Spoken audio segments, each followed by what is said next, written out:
Bon, Révolution Permanente s'est mis dans la sauce. Alors ils se sont mis dans la sauce tout seuls comme des grands. De manière assez étonnante parce qu'en plus de ça, Révolution Permanente, c'est un des partis politiques avec la meilleure com sur les réseaux sociaux. Ils sont assez bons pour ça, je trouve. Mais du coup, ce qui s'est passé, c'est que il y a eu en fait des articles dans la presse, notamment là, on voit BFM TV, qui parle d'un résistant de Corrèze qui révèle l'exécution de 47 prisonniers de guerre allemands en 1944. Donc il y avait un mec qui avait dit grosse force en mode ouais c'est cool d'avoir tué des soldats nazis quoi. Et Révolution Permanente, enfin Révolution Permanente non c'est pas Révolution Permanente de manière totale, mais c'est un mec de Révolution Permanente ou une meuf je sais pas qui s'appelle RSARP qui met ouais se réjouir des crimes de guerre en balle 1. Donc il critique un peu ça. Donc quelqu'un lui répond il faudrait plaindre les soldats allemands quand même quand au même moment avaient lieu les massacres à Tulle et au Rader-sur-Glane. Et RSARP répond on n'est pas en train de parler de SS mais de soldats allemands. Donc bon, là c'est un peu moyen parce que on va en parler tout à l'heure avec quelqu'un qui est plus spécialiste que moi sur ces histoires-là, mais les soldats allemands ils y sont pas pour rien non plus dans certains massacres de la Seconde Guerre mondiale. Et donc après, au lieu de faire profil bas là-dessus et se taper juste une petite sauce, ce qui s'est passé, c'est qu'il y a eu un effet de groupe où d'autres de Révolution Permanente se sont mis à essayer de défendre cette position de condamnation, en gros, d'avoir tué des Allemands pendant la guerre. Et précision. Ouais. Je crois que cette personne-là a admis s'être trompée quand même. Oui, je vais le dire après. Voilà. Ah oui, pardon, parce que quand même, on va pas lui. Oui, bien sûr. Et du coup, il y a eu par exemple Selon Fil pour essayer d'expliquer pourquoi prendre cette position-là. Et voilà, donc on va en parler un peu avec quelqu'un qui est plus spécialiste que moi et qu'on accueille là, qui s'appelle Néo Brecht. Néo Brecht, ça va ? Ça va très bien. Du coup, toi, enfin, quelles sont tes qualifications par rapport à tout ça, disons ? Alors moi, je suis en M1 d'histoire et en ce moment, je travaille sur un SS français. C'est mon mémoire. D'accord. Sur un SS français, donc j'ai une valise d'archives privées avec beaucoup de choses qui vont de la lettre d'enfance, en vacances notamment, parce qu'ils partent en vacances. Faut que je ne vais pas raconter sa vie non plus, mais de la lettre d'enfance à la boîte de stéroïdes, par exemple. Donc c'est des archives un peu particulières, quoi. D'accord. Donc toi, tu connais quand même bien la période, quoi. T'es pas le plus grand spécialiste. Oui, bah après, je suis pas. Oui, voilà, c'est ça. Mais en plus, là, ça touche à une historiographie dans laquelle je m'inscris un peu quand même. Donc c'est un peu voilà. Ok. Et ben on va peut-être lire ensemble du coup le fil parce que c'est surtout sur le fil moi que ça m'a fait réagir parce qu'au final le premier tweet là du gars bon c'est un tweet, il prend une sauce, on va pas non plus faire un réact dès que quelqu'un prend une sauce sur Twitter. Et après en plus de ça il a avoué s'être trompé, il met sauce méritée, que les gens captent ce genre de phrase, ça laisse sous-entendre que la Wehrmacht n'aurait pas eu de responsabilité dans le génocide des Juifs, c'est dangereusement faux. Je ne m'étais pas rendu compte en tweetant, c'est pourtant un possible courant des négationnistes. Et voilà. Donc le mec s'excuse. Donc ça c'est, on va pas lui en vouloir à vie pour ça. Mais par contre, on a eu un long fil par rapport à ça et qui pose des questions qui sont des questions historiques relativement intéressantes. Et ce fil, c'est Arthur Nicolas, donc je crois que c'est le journaliste, un des journalistes de Révolution Permanente qu'on voit parfois dans les vidéos. Et donc, qui nous fait un fil. Il met gros débat sur Twitter suite à une réaction du camarade RSA Roleplay à cet article et sur la question doit-on se réjouir que des résistants aient fusillé 50 soldats allemands faits prisonniers. Donc il commence. Pour répondre à cette question, il faut d'abord aborder deux questions, celle du nationalisme et de la caractérisation de ce qu'est une guerre impérialiste. Ensuite, poser la question qui fâche, comment lutter contre l'occupation nazie. Et il met déjà, partons de la base, la Seconde Guerre mondiale est une boucherie impérialiste au même titre que la première. Les bourgeoisies allemandes, italiennes, françaises, britanniques, japonaises et américaines se battent pour la même chose. Ils se battent pour le contrôle de l'économie mondiale, des colonies, des marchés intérieurs, des matières premières. Alors que l'impérialisme anglais est sur le déclin, c'est en réalité une guerre de succession entre bourgeois pour savoir qui aura la plus grosse part du gâteau. Déjà, moi qui ne suis pas spécialiste, ça me choque un peu comme truc de juste qualifier que ce soit une guerre impérialiste. Mais je sais pas toi ce que t'en penses, si t'as peut-être des avis plus poussés. Alors... Bon, je vais pas faire comme si c'était un consensus que je vais dire non plus, le truc de guerre impérialiste, mais il y a une dimension impérialiste dans la guerre, évidemment. Alors après, ce qui se passe, la grande différence quand même avec la Première Guerre mondiale, c'est que quand tu regardes l'armée française de la Première Guerre mondiale, c'est l'armée française donc de l'État République française. La résistance intérieure, en tout cas, c'est pas la même chose, c'est pas du tout la même structure dans l'armée. C'est des gens, c'est pas faire rentrer des gens dans la résistance française, c'est pas les envoyer se faire tuer dans une boucherie impérialiste. Oui. C'est les mobiliser contre un occupant et contre un régime. Enfin, ça dépend du moment, mais contre Vichy et contre l'occupant allemand. Donc ça a pas du tout c'est pas du tout la même dimension. Après qu'il y a une dimension impérialiste à la Seconde Guerre mondiale, bien sûr, et tous les trucs autour de l'idée que ce serait une guerre idéologique ou je sais pas quoi. Moi, j'ai un peu de mal avec ça parce que toutes les guerres ont une dimension idéologique. Et c'est un peu idéaliste de penser que c'est une guerre qui repose que sur des bases idéologiques, parce qu'il y a quand même des bases matérielles. Et je pense que le développement du nazisme a beaucoup à voir aussi avec la situation de l'impérialisme allemand suite à la Première Guerre mondiale. C'est pas le seul déterminant, bien sûr, mais ça fait partie des problèmes.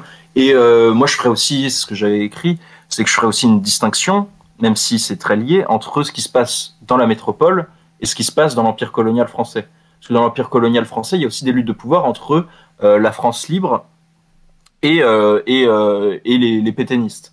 Donc entre les gaullistes et les pétainistes pour essayer d'avoir le contrôle des territoires coloniaux.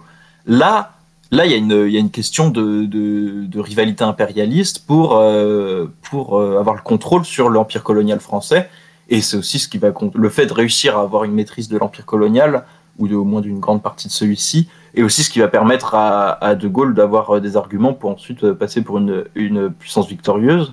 Et il y a un historien, c'est Eric Jennings, je sais plus, qui a écrit un bouquin qui s'appelle La France libre fut africaine, où il dit le soldat de la France libre, clairement c'est un soldat, une grosse partie de l'armée de la France libre, c'est des soldats coloniaux, c'est pas des blancs du fin fond de la Savoie, quoi. Mais pour la résistance intérieure, c'est pas la même chose, quoi. Ouais. C'est des gens qui se prennent les armes contre un occupant et contre un régime, tout le monde dirait pas fasciste, mais contre Vichy, quoi. Ouais. Le truc, c'est que aussi, je trouve que, évidemment, enfin, moi, je pense comme toi, de mon faible point de vue, on va dire que c'est une guerre interimpérialiste. Mais le truc, c'est qu'on noie un peu le poisson si on dit que ça. C'est comme si on disait, Hitler fait le jeu de la bourgeoisie. Évidemment qu'il fait le jeu de la bourgeoisie, mais c'est-à-dire Hitler et Joe Biden, c'est pas la même personne. Les deux font le jeu de la bourgeoisie, quoi. Et puis et puis il faut pas non plus, ce qu'on n'a pas encore dit, c'est qu'il y a quand même la dimension génocidaire qui rentre dans le conflit. Alors, je pense pas qu'on puisse dire que le résistant français, en général, il s'engage parce qu'il veut lutter contre le génocide à l'Est. Ou contre la déportation de juifs. Il peut y avoir des formes de solidarité, tout ça, mais l'entrée dans la résistance, à partie, si t'es juif, effectivement, mais c'est souvent pour d'autres raisons. Alors ça peut être beaucoup de raisons, mais notamment le fait de pas vouloir aller dans le service du travail obligatoire. Souvent il y a des gens qui vont passer au maquis pour ça. Donc c'est pas forcément pour lutter contre le génocide, mais tu peux pas penser le rapport aux nazis sans penser à l'entreprise génocidaire, quoi. Oui, parce que là, le tweet d'après que j'ai pas lu, c'est la Seconde Guerre mondiale n'est pas une guerre entre les démocraties et le fascisme, ce sont des guerres entre impérialisme. Le fait que l'Allemagne soit nazie ne change pas cette définition. Enfin, je trouve ça complètement dingue comme truc, quoi. Enfin, c'est très très très idéaliste, quoi. Oui, ok, c'est interimpérialisme, mais il y a pas que ça, en fait. Oui, voilà, déjà, et puis parce que faut voir comment tu peux t'organiser pour politiquement dans l'Allemagne nazie. Bon courage, hein, quand t'as toutes tes organisations qui sont dissoutes, quand t'as tous les trucs. Alors que dans une démocratie bourgeoise, il y a moyen de s'organiser quand même. Des fois, c'est comme un mec qui me dirait, interdit, mais comme si quelqu'un disait entre Éric Zemmour au second tour et Sandrine Rousseau, je vote pas parce que les deux c'est des libéraux, tu vois. Enfin, ok si tu veux, mais c'est quand même pas la même chose, quoi. Oui, clairement. Et puis, en fait, je pense que ça, même au-delà de la question fascisme ou pas, le fait qu'il y ait une puissance occupante et que du coup, en fait, c'est aussi la nature de la guerre menée par les partisans qui change tout. Je crois que c'est un FTP le résistant en question. Oui. En plus c'est un FTP, c'est pas un résistant d'extrême droite, donc en plus c'est pas la même chose. C'est comme toujours ce truc-là. C'est pas une armée étatique qui vient pour se battre pour le partage impérialiste. Là, c'est des gens qui veulent libérer leur pays d'une occupation étrangère et d'un régime autoritaire. Ça change quand même beaucoup de choses. J'avais lu un espèce de petit écrit des FTP qui parlait justement de ça et qui disait voilà que c'était aussi parce que fallait avoir plein d'hommes qui surveillent ces gens-là. Donc ça demandait toute une logistique et que s'il y avait un prisonnier qui se barrait, il y avait moyen que toute une partie du maquis en fait se fasse retrouver et finissent tués, et même que les villages aux alentours finissent comme Oradour-sur-Glane. Oui, bah oui. Alors après, ça me fait penser à un truc, cette histoire d'Oradour-sur-Glane. Faut aller voir. C'est un village qui est visitable d'ailleurs. Mais ça me fait penser aussi, il y a un truc qu'il faut quand même remettre en contexte. Alors moi, je suis pas trop spécialiste de la résistance, mais je suis plutôt de l'autre côté de la barricade en général. Qu'est-ce que c'est que cette histoire? Bah non, mais moi je travaille sur les nazis, les nazis ou les fascistes. Donc faut que tu sois clair. On croirait que tu dis je suis plutôt du côté des collaborateurs. Moi j'adore les nazis, c'est Bacam. Non, mais et du coup je connais un peu moins, mais c'est vrai qu'il y a un risque très fort, et puis t'as beaucoup de risques. Il y a quelqu'un qui demandait ce que c'était l'FTP, c'est Francs-Tireurs et Partisans, c'est la résistance organisée par le PC, par le Parti communiste. Et donc oui, il y a un risque qui est extrêmement fort. Il y a beaucoup de gens qui sont exécutés. Enfin, c'est pas une partie de plaisir quoi de résister. Et oui, ce que je voulais dire, c'est que malgré tout, faut quand même voir la différence entre ce qui se passe sur le front de l'Ouest et le front de l'Est. C'est-à-dire que en France, il y a eu Oradour-sur-Glane, il y a eu pas mal d'exactions, tout ça. Il y a aussi de la déportation, mais la politique nazie et le comportement que ce soit de la Wehrmacht, quel que soit le comportement de tous les nazis ou de tous les soldats, etc. En France, c'est pas du tout le même que sur le front de l'Est, où là, si tu vas en Pologne, en Biélorussie ou en Ukraine, là, t'as des centaines d'Oradour-sur-Glane. Donc il y a beaucoup plus. Donc on peut pas non plus. Voilà, faut quand même aussi. On distingue. Enfin, je distinguais métropole et empire colonial, mais il faut aussi distinguer la France et l'est de l'Europe. Et je sais plus pourquoi je disais ça. Mais en tout cas, ouais, donc voilà, faut pas non plus. Voilà, c'est aussi en lien avec ce que je disais tout à l'heure, c'est que je pense quand même, faut pas non plus penser les résistants comme ils se sont dit, il y a la Shoah, faut résister. Déjà, ils ont mis du temps avant d'être au courant, mais et les risques aussi. Oui, non, voilà, je sais pourquoi je disais ça, parce que ça me faisait ce que tu disais, ça me faisait le truc de massacrer les villages, ça me fait penser à ce qui se passait sur le front de l'Est. Où justement, dès qu'ils voyaient qu'il y avait un partisan qui était caché par la population, ou qui suspectait, bah, ils cramaient tout le village. Ouais. Donc d'où le fait qu'il y ait des centaines. Donc effectivement, il y a un risque quand même assez violent d'avoir des massacres de cet ordre-là. Moins en France qu'à l'Est, mais ça peut rentrer en ligne de compte. Voilà, c'est ce que je voulais dire. Ouais. Et après, bon, je pose un petit peu une partie du fil. Il dit... Ceci étant dit, reste une question importante. Comment lutter contre le nazisme et pour la révolution? Est-ce que la logique du PCF à chacun son boche était la bonne? Parce qu'en dernière instance, ceux qui se réjouissent du massacre de prisonniers ont cette logique. En gros, je sais pas si ça existe vraiment à chacun son boche, mais en gros, il veut dire que le PCF est pour rentrer dans la résistance, quoi, aller tuer des nazis, quoi, enfin des soldats. Oui, il est en train de dire que se réjouir de ça, c'est en gros être un nationaliste germanophobe. D'ailleurs, je crois qu'il le dit après, mais...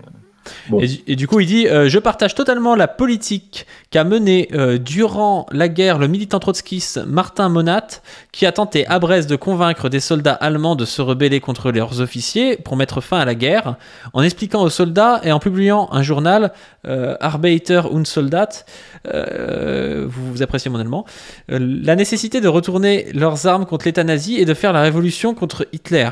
Malheureusement, ce militant clandestin a été découvert à un moment et Martin Monat a fini pendu. Moi, je trouve ça... en fait, c'est trop bizarre qu'il ait écrit ça. Je trouve que ça montre l'aspect idéaliste du truc, quoi. Enfin, il nous parle d'un mec qui a eu une théorie... Qu'il soit mort, pourquoi pas. Mais je sais pas, il voulait convaincre les soldats allemands de faire la révolution contre Hitler. Enfin, je trouve ça complètement hallucinant comme truc, moi. Non, ça marche pas. Ça a pas marché, d'ailleurs. Il me semble que j'ai vu passer qu'il y avait 12 personnes, quoi. Donc bon, c'est pas avec 12 personnes que tu fais la révolution contre Hitler. Après qu'il soit mort, bon après il y a beaucoup de résistants qui sont morts aussi, donc ça n'empêche pas que ça pourrait être efficace. Mais bon, de fait, et j'ai vu passer qu'il y avait aussi le PC qui avait un travail allemand justement en direction et qui a marché apparemment vis-à-vis des travailleurs autrichiens. J'ai pas compris ce que t'as dit. Je comprends pas.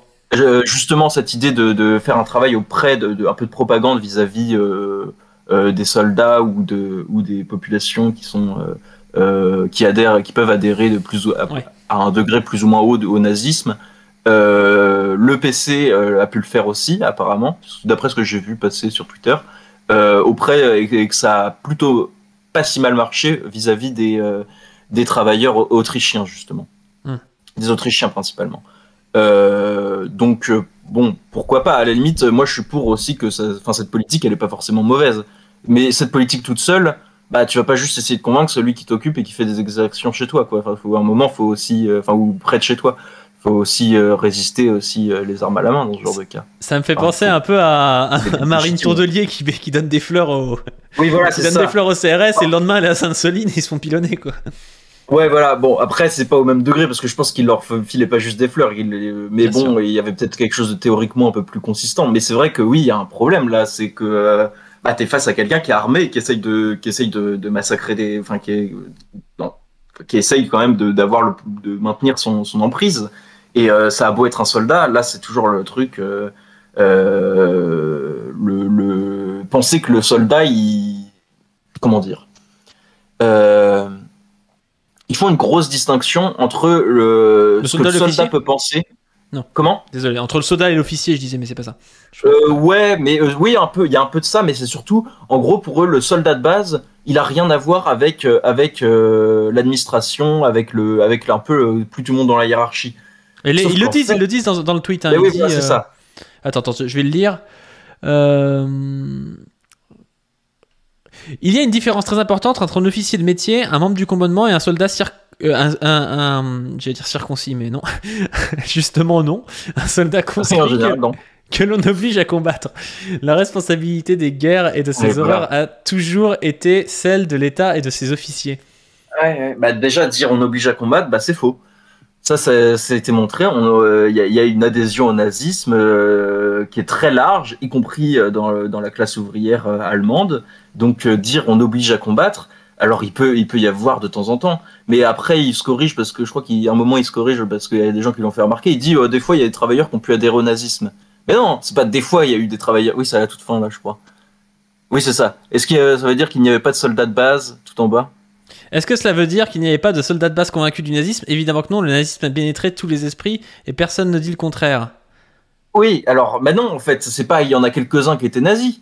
Il y a une adhésion massive au nazisme, y compris dans la classe ouvrière. Bah, et là, ils ont élu Hitler quand même. Oui, ouais, déjà, enfin, ils lui ont donné une grosse, ils lui ont donné beaucoup de voix parce que c'est parlementaire, donc c'est indirect du coup. Mais ouais. Et en fait, il y a aussi un truc, c'est que ils ont eu intérêt aussi parce que il y a cette idée justement, c'est Alf Lucke dans un article qui dit qui parle justement des franges un peu marxistes ou d'extrême gauche qui veulent un peu dédouaner le prolétaire en disant bah non, le prolétaire, enfin il y a un peu une fétichisation du prolétariat en mode il peut pas faire des trucs comme ça, il peut pas être actif là-dedans. Il peut pas avoir un rôle déterminant là-dedans, enfin, un rôle déterminant. Il peut pas, vraiment adhérer activement au nazisme parce que c'est le prolétariat, donc le prolétariat il est révolutionnaire, tout ça. Mais en fait c'est faux.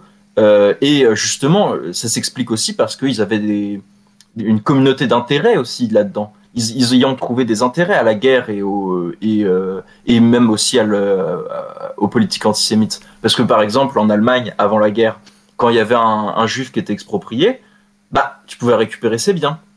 Donc, quand ton voisin juif il était exproprié, on vendait ses biens en bas, tu pouvais récupérer l'appart peut-être, ou la maison. Bon, tu trouves des intérêts. Et les nazis, ils ont relancé l'économie allemande par l'économie d'armement, en particulier. Bah, ça fait que des gens qui étaient au chômage à cause de 29, mais déjà avant, dès la fin de la Première Guerre mondiale, même dans les débuts de Weimar, des gens des ouvriers qui vivaient que dans une situation de chômage, bah, ils y ont trouvé des intérêts parce qu'ils ont retrouvé du boulot Et donc, ils ont eu un salaire, et sauf que quand ton boulot, tu le dois à l'économie d'armement, bah, t'as un petit lien avec la guerre, quoi. Enfin, en gros, s'il y a pas, enfin, on produit pas des armes pour le plaisir de produire des armes, en principe. C'est aussi pour mener une guerre. Et il y a aussi un autre aspect, au-delà des aspects matériels, c'est qu'il y avait une valorisation du travail ouvrier dans la propagande nazie et dans la culture nazie. Il y avait des fêtes du travail, notamment pour penser au 1er mai 33 ou à ce genre de choses. Et donc, oui, je disais des salaires. Donc, la valorisation culturelle des travailleurs, notamment le bon travailleur homme allemand, mais bien allemand de souche, quoi, dans leur idée, qui lui est pas paresseux comme l'ennemi de la communauté, comme l'ennemi du peuple que peut être le juif, l'homosexuel, le communiste. Il y a une valorisation de ces gens-là qui sont certes des ouvriers, mais qui sont des ouvriers allemands qui sont valorisés par le Reich, des ouvriers qui sont dans le travail manuel notamment. Et il y a aussi d'autres valorisations matérielles. C'est par exemple des congés payés. Moi, ça me fait penser, c'est Christian Ingrao, je crois que c'était chez Rivenzi. Il disait, oui, nous en France, les congés payés, c'est le Front Populaire. En Allemagne, les congés payés, c'est Hitler. Donc, ça induit quand même quelque chose, quoi. C'est un peu particulier. Il y a les congés payés, il y a aussi le paiement des lendemains de jours fériés, je crois, c'est un truc comme ça. Il y a tout un truc aussi pour les loisirs avec la Kraft durch Freude, donc la force par la joie, où ça donnait accès à des loisirs, à des choses comme ça. Donc il y a aussi une valorisation à la fois culturelle et matérielle du travail ouvrier qui a fait qu'il y avait une adhésion aussi. Mais toi qui connais bien les travaux un peu de Chapoutot, il dit pas justement que le nazisme c'est aussi le managériat, quelque chose d'assez dur. Moi j'avais une vision un peu assez dure envers le prolétariat, et tu me dis un peu l'inverse là, donc j'ai du mal à comprendre. Alors non, il y a les deux en fait. Il y a à la fois une vision, mais en même temps, en fait c'est les deux. C'est justement, si on lit Libre d'obéir, il y a cette idée justement que certes t'es considéré comme du matériau humain, comme quelque chose, voilà. Mais si tu es capable de performance, si tu te donnes à fond pour le régime, si tu saignes pour le régime, bah tu vas être bien considéré. Tu vas être, enfin, c'est à la fois il y a un durcissement du management et de la gestion de la main d'œuvre, mais en même temps il y a quand même cette idée justement d'être libre d'obéir, c'est-à-dire que tu es revalorisé en tant qu'individu, où on dit alors, tu vas obéir, mais en fait, on va quand même c'est pas une coercition stricte. C'est-à-dire qu'on va te dire, on va te donner des objectifs, et tu les règles comme tu veux, mais tu les règles, et tu vas être justement valorisé en tant qu'appartenant à la Volksgemeinschaft, à la communauté raciale allemande, et donc tu vas quand même être revalorisé symboliquement, et donc aussi substantiellement, avec donc les hausses de salaire, tout ça, le fait d'avoir un emploi déjà quand tu as vécu le chômage depuis la fin de la guerre, ça fait une différence, mais ça veut pas dire oui effectivement le management nazi c'est quand même pas la folie. Et aussi il faudrait aussi ajouter que il y a aussi une évolution en fonction de quand tu y es, parce que du moment, parce que sur la toute fin de la guerre, là ça devient beaucoup plus ça part en couille, quoi. Alors que bon, ça ressemble un peu aux startups ce que tu racontes au final. Genre, faut beaucoup travailler, mais t'es libre de le faire. Mais à la fois, si tu travailles beaucoup, tu peux très bien réussir, mais tu peux aussi un peu t'écrouler, quoi. Ouais, puis tu peux, puis t'as comment ils appellent ça, t'as de l'afterwork, quoi. Ouais. T'as un truc et puis ça soude. T'es Volksgenosse avec ton patron, avec tes autres tes collaborateurs, tiens. Donc Volksgenosse, camarade du peuple. Volksgenosse, c'est camarade du peuple, ouais. Ça, en fait, ils ont repris le Genosse du Parti social-démocrate, qui veut dire camarade, une tradition du mouvement ouvrier, du coup. Et ils ont rajouté folk, et folk, là, dans ce sens-là, folk, ça veut dire peuple, mais dans ce sens-là, c'est vraiment le peuple, mais au sens racial, hein, c'est... Ah oui, Genos, d'accord. Ouais, c'est ça. Okay.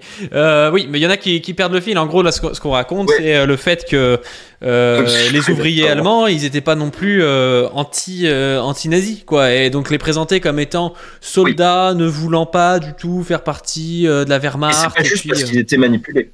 Voilà, c'est pas juste parce qu'ils étaient manipulés, parce qu'ils avaient aussi un intérêt à tout ça, quoi. Même si c'est aussi aliénant, enfin, évidemment, mais... Ah oui, bien sûr, c'est pas pour dire le nazi c'est un paradis socialiste, hein, sur tout ce qui est l'état social nazi, faut aller voir, il y a un bouquin qui a été traduit qui est par un historien allemand qui a été traduit sous le titre Comment Hitler a acheté les Allemands. C'est Goethe Sally. Et lui, justement, je l'ai pas lu, mais j'en ai entendu beaucoup. Mais lui, justement, il revient justement sur cette politique sociale allemande, enfin nazie, là-dessus, quoi. D'accord. Et sinon, justement, en fait, pourquoi ça m'a fait tiquer beaucoup aussi cette histoire-là, c'est parce qu'en fait, ça remonte à une querelle d'historiens, justement, qui s'appelle la querelle des historiens, Historikerstreit, qui a duré dans les années 80-90, justement, notamment sur la question de la Wehrmacht, est-ce que le Wehrmacht, je crois que ça a été réglé un peu avant, je crois, je suis pas sûr. Wehrmacht, armée aux mains propres, ça a été complètement viré. La Wehrmacht a participé aux atrocités. Il n'y a pas que les méchants SS. Et il y a eu beaucoup de conflits donc d'historiens, notamment donc dans cette Allemagne des années 80-90, pour savoir comment on pouvait penser cette question du nazisme et cette question de la participation au génocide notamment. Donc ce que tu dis, c'est qu'en fait le mec de Révolution Permanente, sans le faire exprès évidemment, j'imagine que c'est un peu maladroit, il revient un peu avec la vieille version des historiens plutôt droitier, plutôt droitier quoi, sur cette histoire qui blanchit un peu le peuple allemand et puis qui dit c'est la faute de l'État, quoi. Mais en même temps, faut bien comprendre qu'il le fait pas pour les mêmes raisons que les historiens droitiers qui pouvaient le faire. C'est-à-dire que pour lui, c'est justement il défend plus et c'est un truc en plus qui est pas nouveau. C'est classique. En fait, c'est pas étonnant que quelqu'un qui est d'extrême gauche puisse fétichiser un peu le prolétariat comme étant un peu pur, comme faisant que des trucs bien. Dans une autre veine, t'as l'idée de common decency que tu retrouves chez Orwell et qui est reprise par Onfray et par Michel. Il y a toujours une tendance à fétichiser le travailleur, le prolétariat, comme étant forcément quelqu'un qui est foncièrement de notre côté, forcément. Alors que justement, là, on voit bien, et là, c'est justement dans le cadre de cette querelle d'historiens qui a donné lieu ensuite, ça a permis le développement notamment, il n'y a pas que ça, mais le développement d'une école historiographique qui est plutôt sur des bases marxistes, qui s'appelle l'histoire du quotidien, où justement ils sont intéressés au quotidien des travailleurs, notamment des soldats, etc. Et en s'intéressant au quotidien, ils ont compris que ils ont établi des explications à pourquoi justement des travailleurs pouvaient adhérer au nazisme. Et donc c'est ce que je disais, c'est Alf Lübke notamment qui a travaillé là-dessus, mais pas le seul. Ils ont montré justement ce rapport entre le chômage dans les années 20-30, dans les années 20 puis en 1929 ça s'est encore radicalisé le chômage de masse, et la possibilité justement d'avoir à la fois un emploi avec des congés, un machin, et en plus d'être valorisé culturellement, symboliquement. Et donc ça explique aussi qu'ils sont pas juste manipulés d'en haut, c'est pas juste on leur a foutu de la propagande dans les oreilles à fond, c'est qu'on leur a aussi on les a intégrés au projet nazi.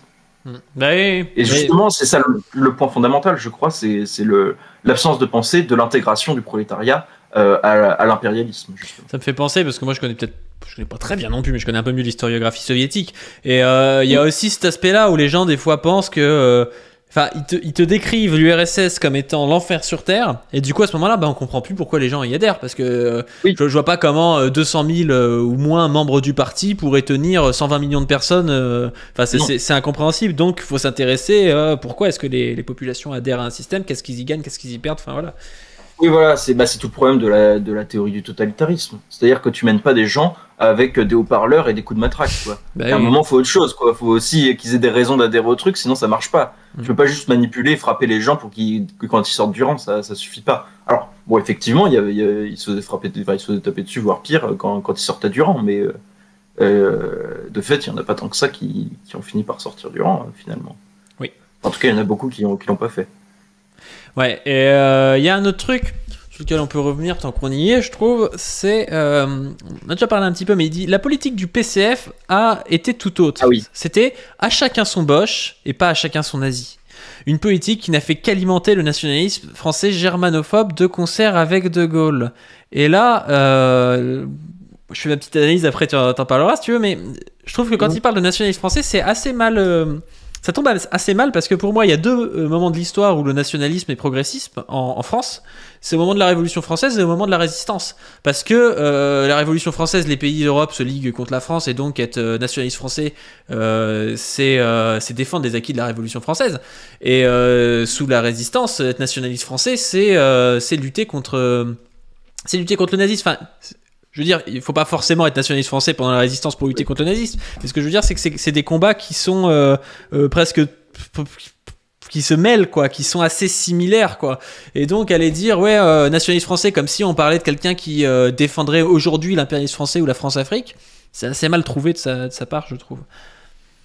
Ouais, alors, je suis un peu d'accord quand même, mais je pense qu'il faudrait quand même faire une différence entre la situation au moment de la Révolution et la situation au moment de la Résistance quand même, parce que la Résistance, c'est quand même un moment qui s'insère au milieu enfin, la Révolution, c'est un aboutissement d'une logique sociale un peu, enfin, d'une logique historique plus longue, dans le sens où, non, pas vraiment que c'est une logique plus longue en fait, mais plutôt que là, c'est aussi la Révolution, il y a quand même, la nation est une idée progressiste, même au-delà d'être nationaliste français ou allemand, quoi. C'est-à-dire que la nation, c'est une idée progressiste par rapport au système féodal.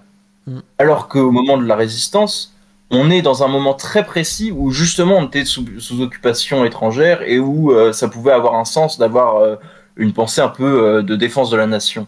Mais l'histoire du PCF et son rapport à la nation, enfin, c'est un moment aussi dans l'histoire plus longue du PCF et de son rapport à la nation où déjà dans les années 30, il y avait déjà un côté beaucoup plus patriote, beaucoup plus nation. Et donc, en fait, il y a les deux choses, à mon avis, qui sont qui sont à penser à la fois. C'est que c'est normal, enfin, c'est défendable d'être dans une défense de la nation dans la résistance, mais en même temps, faut pas non plus ne pas voir que le PCF a eu une trajectoire plutôt vers le patriotisme et voire, on pourrait dire un peu, des fois, des logiques un peu, qui explique aussi après Marchais et après maintenant Roussel, même si il y a des variations. Tu veux dire avant la guerre Ouais. Dans le Front populaire, déjà il y a l'idée de défense de la République, tout ça, qui se fait sur la défense de la France comme patrie républicaine, comme patrie de la Révolution, tout ça. Il y a un côté très patriote là-dedans. Après qu'on soit pour ou qu'on soit contre, mais du coup c'est pas juste le moment de la résistance où le PCF a été patriote, a eu un rapport à la nation de ce type-là.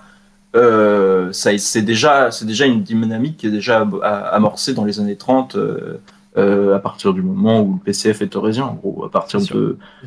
Après, moi, j'ai des fois l'impression, je connais peut-être moins l'histoire du PCF que toi, mais qu'avant 1940, ce qui dicte surtout le PCF, c'est son rapport aussi à Moscou, quoi, au-delà de son patriotisme. Aussi, ouais.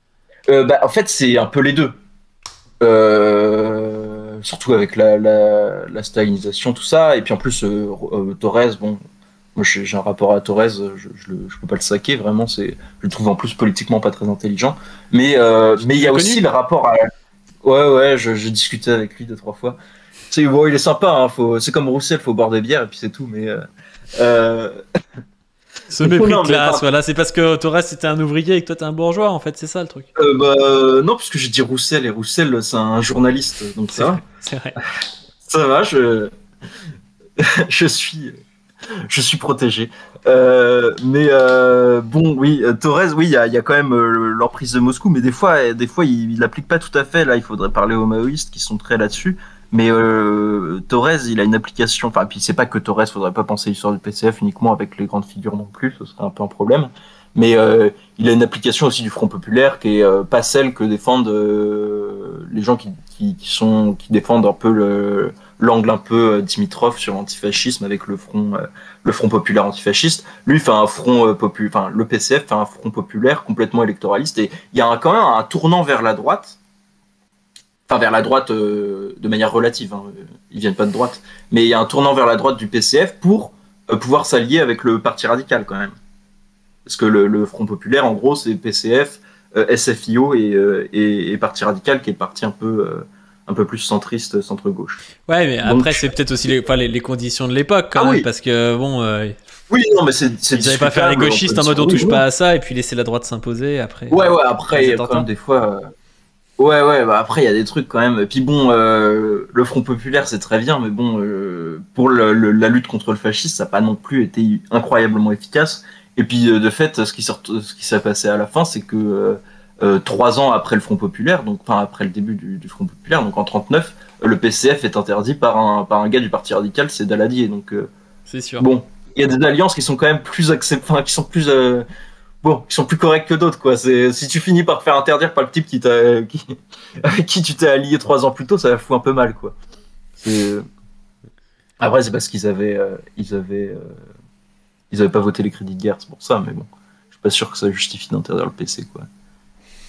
Il y a un mec qui demande si c'est Usul Hôtel. Tu vois, tu passes pour un... Ah, je passe pour Usul. Pour un trotskiste alors que tu tapes sur Révolution Permanente. Mais non, en plus, moi je les aime bien, mais bon, c'est vrai que... Bah, puis, ce qui est triste, c'est quand même de... Mais en plus, j'ai vu que c'était pas que Révolution Permanente qui avait défendu ce genre d'idée. Il y a quand même un truc où il y a une grande part des trotskistes qui s'est mise, enfin, en tout cas de ceux qui sont sur Twitter, après, je sais pas. Mais j'ai même eu des gens du POI, il y a des gens aussi... bon, voilà. Et donc, j'ai l'impression que c'est plus large que Révolution Permanente, et que c'est plus un truc qui peut être un petit peu chez les trotskistes de manière plus générale. Et donc et je pense que ça et ce qui me chagrine le plus dans cette histoire, enfin ce qui me chagrine, je vais pas non plus me mettre à pleurer, mais c'est que je pense que ça révèle justement un problème politique plus large sur sur la manière de penser l'impérialisme et l'intégration du prolétariat à l'impérialisme, notamment par l'État-providence, enfin, je sais pas si on peut parler d'État-providence pour le nazisme, mais par l'État social, par ce genre de choses. Et par la redistribution des profits faits sur les pays sous le joug de son impérialisme. Il y a quand même ce problème-là de pas penser justement que le prolétariat peut être intégré à son impérialisme d'une manière ou d'une autre. Donc ça, je pense que c'est un problème. Et justement, je crois que ça rejoint la question du PCF, parce que le problème, c'est pas que Thorez. Le problème, c'est que le prolétariat français, il était aussi intégré à son impérialisme. Il y a un entretien de Noiriel où il parle de ça. Enfin, il en parle pas en ces termes, parce que c'est pas non plus un marxiste très très abouti, quoi. Enfin, pas non plus cracher sur Noiriel. Enfin, ça dépend pourquoi, mais et où justement il explique que sous le Second Empire, par exemple, les droits sociaux, les aides, c'était associé à la municipalité. Et avec la Troisième République, les droits sociaux, ils sont associés à la nationalité. Et donc ça fait une différence. Et ça pousse justement à l'intégration du prolétariat dans la nation, dans l'État-nation, dans l'État bourgeois. Donc ça, je pense qu'il faudrait le penser.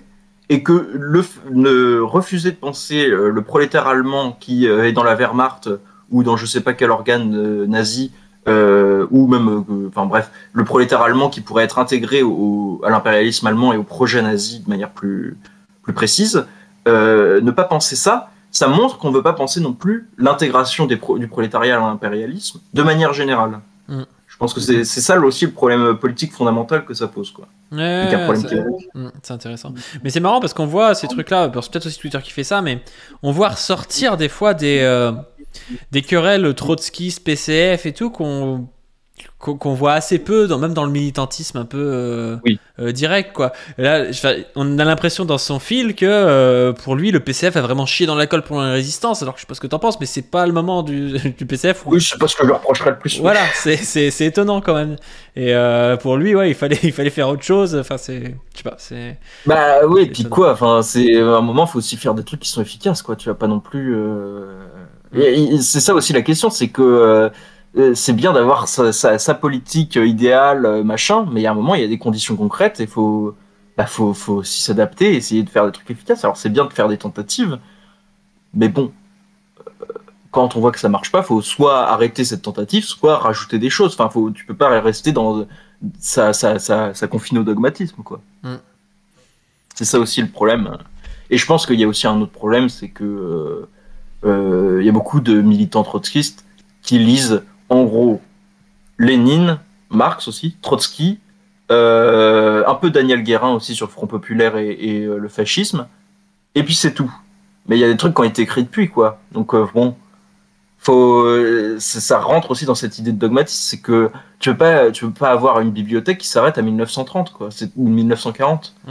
Il y a un moment, on a la compréhension de la période a aussi évolué, et de toutes les périodes. Et même pour penser l'impérialisme, on peut pas se limiter à Lénine. C'est très bien, hein, l'impérialisme de Lénine, mais il y a aussi d'autres choses qui ont été écrites. Donc il y a une sorte de qui est presque du catéchisme à partir des saintes écritures, mais avec un peu fermé à d'autres apports. Oui. Et je trouve que c'est un peu un problème. Ça se limite pas du tout qu'au trotskisme, mais oui.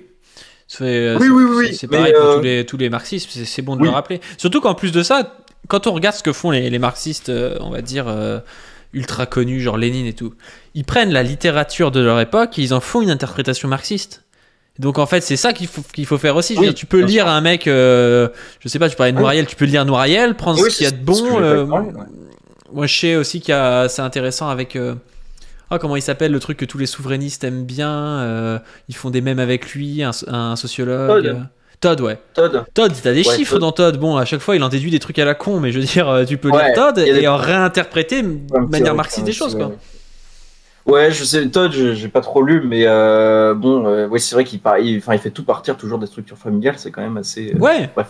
Mais par contre, il y a des schémas, il y a des chiffres, il y a des stats et tout. Je veux dire, Lénine, il prendrait Todd, il se régalerait, tu vois. Ah oui, sans doute, oui.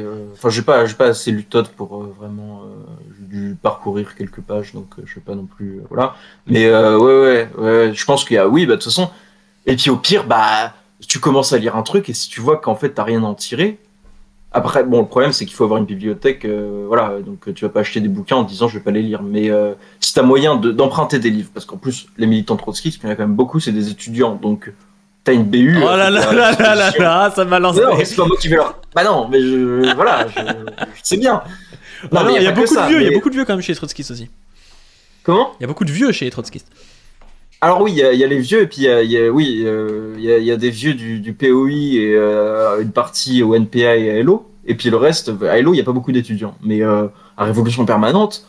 Bon. Ah oui, à Révolution Permanente, oui, c'est des jeunes, bien sûr. Voilà. Et c'est beaucoup des étudiants parmi ces jeunes. Donc ils ont accès à une bibliothèque universitaire, bah qu'ils la mettent à profit pour leur militantisme peut-être, ou pour leur théorie. Parce qu'ils peuvent, justement, c'est ça que ça permet, c'est que tu peux ouvrir un bouquin, et si tu vois que bah en fait t'as pas grand chose à en tirer, ou que tu vas juste perdre ton temps, bah tu refermes le bouquin, t'en prends un autre, ou tu vas... Ça, et justement ça permet... ça permettrait un peu de défossiliser certaines théories, je pense. Surtout qu'en plus, c'est bizarre parce que c'est un peu l'idée de RP, j'ai l'impression de pas être dans un trotskisme un peu poussiéreux, mais d'essayer d'intégrer aussi le féminisme, l'antiracisme, les luttes LGBT. Bah, justement, alors sans dissoudre complètement leur trotskisme, ils pourraient quand même essayer de mettre un peu à jour leur logiciel. Pour parler... Ouais, non, mais c'est sûr. Ouais. C'est sûr, mais en plus de ça, c'est souvent des gens qui aiment bien lire, qui sont assez intellectuels et tout. Oui, et voilà, des fois, ils disent des trucs qui sont chiantesques parce que les trucs qui datent. Je suis désolé, Lénine, dans les œuvres complètes, il y a des trucs, c'est ultra chiant, tu comprends rien parce que c'est des débats avec des mecs qui ont des noms russes que tu connais pas et tout. Enfin, oui, voilà. Donc, je pense qu'ils devraient. Oui, alors, dire que faire, quel enfer. Hein, putain. Ouais. Oh là là, la purge. En plus, chez Lénine, il n'y a pas que des trucs bien. Moi, j'ai vu des critiques aussi par exemple, de matérialisme, empyrocriticisme, ou en mode, bon, des fois, voilà.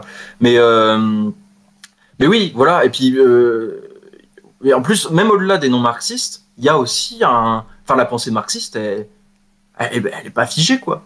Il y a un renouveau permanent plus ou moins affilié marxiste, mais même la pensée de l'impérialisme. Révolution permanente, renouveau permanent. Bah, il faudrait renouveau permanent. Enfin, ils le sont sur une partie, c'est ça qui est dommage, je trouve. Mais la pensée de l'impérialisme, par exemple, on pourrait aller voir. Moi, je lisais ça récemment. J'ai pas lu en entier encore, mais il faudrait que j'aille voir de ce côté-là. Mais vers Wallerstein, avec l'analyse des systèmes mondes, qui permettrait aussi de repenser cette idée-là. Et donc, il y a il y a un foisonnement de trucs vers lesquels on pourrait aller. Et j'ai l'impression qu'il y a quand même on s'en tient à connaître par cœur son Trotsky. Bon, et après, en même temps, il y a des trucs très intéressants chez Trotsky. Hein. Surtout que tu vois, il avait raison sur pas mal de trucs. Je parle souvent ça lag. Ah, tu m'entends pas? Apparemment. Tu m'entends pas? Moi je t'entends, mais ça marque ça lag dans le chat. Ouais, c'est jaune. Ouais, ça revient. C'est bon? Ouais, normalement c'est bon. Là, je balance Ok, bon, bah, très bien. GO secondes, ça devrait le faire. Ça va les chatteux? Oui, je disais, ouais. Ouais, si tu répondras après. Mais par rapport à un texte moi, dont je parle souvent de Lucien Goldman, où il dit, oui, il faut avoir une analyse marxiste du marxisme. Ben, c'est un peu pareil avec Trotsky et d'autres, c'est-à-dire que Trotsky, quand il écrit en 1940 ou en 1939, il est pas, il écrit pas de manière idéale dans le monde abstrait, quoi. Il écrit avec un positionnement, avec des envies politiques, peut-être pour l'URSS, pour d'autres choses et tout. Et donc, du coup, est-ce que ce qu'il dit c'est vrai, ou est-ce que ce qu'il dit c'est ce qu'il dit parce que politiquement il a besoin de dire ça à tel moment? Enfin, c'est des choses qu'on doit questionner, quoi. Et c'est pour ça que c'est pareil pour Lénine, tu vois. Lénine, c'est quand même avant tout un militant politique. Il y a des choses qu'il dit, je sais même pas s'il le pense réellement, mais je pense qu'à un moment donné, il est obligé de le dire, quoi. Faut différencier ces grands textes théoriques. C'est ça. Il y a des grands textes théoriques et puis il y a des trucs qu'il dit parce que ça l'avantage à un moment donné et il pourrait te dire l'inverse 3 mois après, quoi.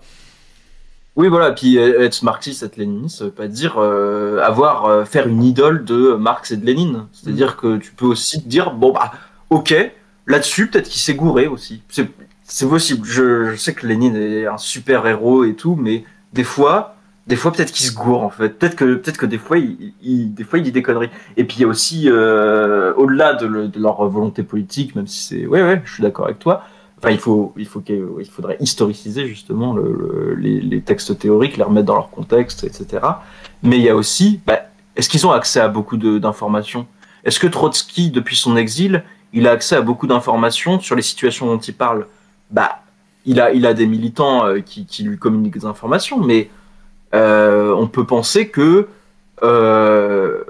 pour repenser ce que Trotsky a pu dire, par exemple, sur la France des années 30, on peut peut-être se dire que aller voir les archives de la France des années 30 et aller écouter des gens qui ont été voir les archives de la France des années 30, ça peut être utile pour repenser ce que disait Trotsky.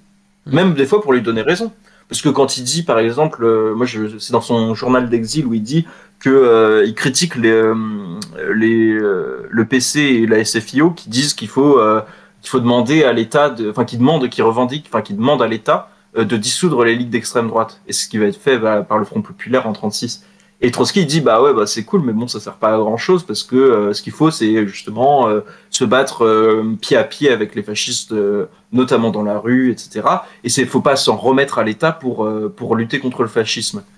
Et si on regarde, est-ce qu'il avait tort? Je pense pas. Parce que quand les ligues d'extrême droite sont dissoutes en 36 par le Front populaire, ça empêche pas après, par exemple, les Croix de Feu qui sont dissoutes par le Front populaire. Après, elles se reforment en Parti social français. Et en 39, le Parti social français est le premier parti de France. Et il a, selon les estimations, il a un peu plus, un peu moins, à peu près autant de militants que la SFIO et le PCF réunis. Donc, là-dessus, est-ce qu'il avait tort? Je pense pas. Mais du coup, il faut peut-être aussi regarder, peut-être que sur d'autres trucs, il avait tort, peut-être que sur d'autres trucs, il l'a dit pour des motifs plus ou moins inavouables. Et voilà, faut arrêter d'avoir un rapport un peu religieux au texte théorique et des grands théoriciens du marxisme, quoi, je pense. Ouais, et puis ça fige, en plus ça empêche de faire un truc qui serait marxiste, qui serait l'analyse concrète de notre situation à nous et tout. Parce que quand tu te forces à lire un truc de Lénine, je veux dire, les grands textes de Lénine, je pense qu'il faut les lire, l'État, la Révolution, le gauchisme, des trucs comme ça, mais il y a des trucs, c'est chiantesque, à part si vraiment tu fais de l'histoire et tu veux faire de la biographie de Lénine ou je sais pas quoi, je vois pas l'intérêt de lire ça. Et pour le coup, c'est tout un travail que tu fais où tu passes 6 mois de ta vie à travailler sur le contexte historique de la Russie, de machin et tout, où tu pourrais peut-être faire... ça dépend, si t'en tires quelque chose sur l'aspect révolutionnaire et tout, ça peut être intéressant, mais tu pourrais faire quelque chose sur quelque chose de... Tu pourrais faire quelque chose sur la situation actuelle, quoi, qui serait peut-être plus intéressant, mais ça ferait moins stylé dans ton orga trotskiste ou communiste de dire j'ai lu ça alors que tu pourrais lire Lénine.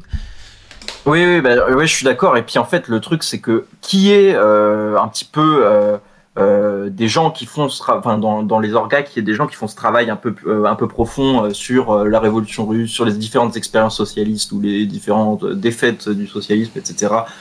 Qui en est sur, par exemple, la Russie, sur enfin sur la Russie et l'URSS, sur, je sais pas, l'Espagne, etc., l'Allemagne aussi, c'est bien. Mais que tout le monde soit à fond sur je vais me pencher sur la révolution russe en lisant les textes, je pense que c'est un problème. Il faut faire des formations, il faut qu'il y ait des gens qui lisent là-dessus pendant ce temps-là, toujours en discussion avec les autres, les autres ils peuvent se pencher sur d'autres sujets. Et ça peut être plus intéressant que tout le monde lise tous les textes de Lénine, mais qu'il y en ait qui les lisent, évidemment, c'est important, et qui mettent en commun après. Mais que tout le monde lise tout Lénine, bon, je pense l'État et la Révolution, vaut mieux le lire, c'est dans une regard révolutionnaire, c'est un peu indispensable. Je pense l'impérialisme, ça peut être intéressant, mais après, ouais, peut-être le gauchisme aussi, mais ouais, je pense que faire, bon, moi je vois pas trop l'intérêt, mais bon. Je pense que c'est vraiment s'enfermer dans un truc. Parce que justement, que faire, faut vraiment s'enfiler des pages Wikipédia à fond pour pouvoir y comprendre quelque chose, donc c'est un enfer, quoi. Ouais. Mais c'est vraiment une perte de temps, quoi. C'est comme faire lire Le Capital à tous ces militants, bah ouais. Oui, personne ne le fait d'ailleurs, ça. Il y a un truc. Un texte, je sais plus comment il s'appelle, un texte de Lénine qui date juste avant que faire, qui est beaucoup plus court et qui dit des choses, qui préfigure un peu que faire, je trouve, qui dit à peu près la même chose au final.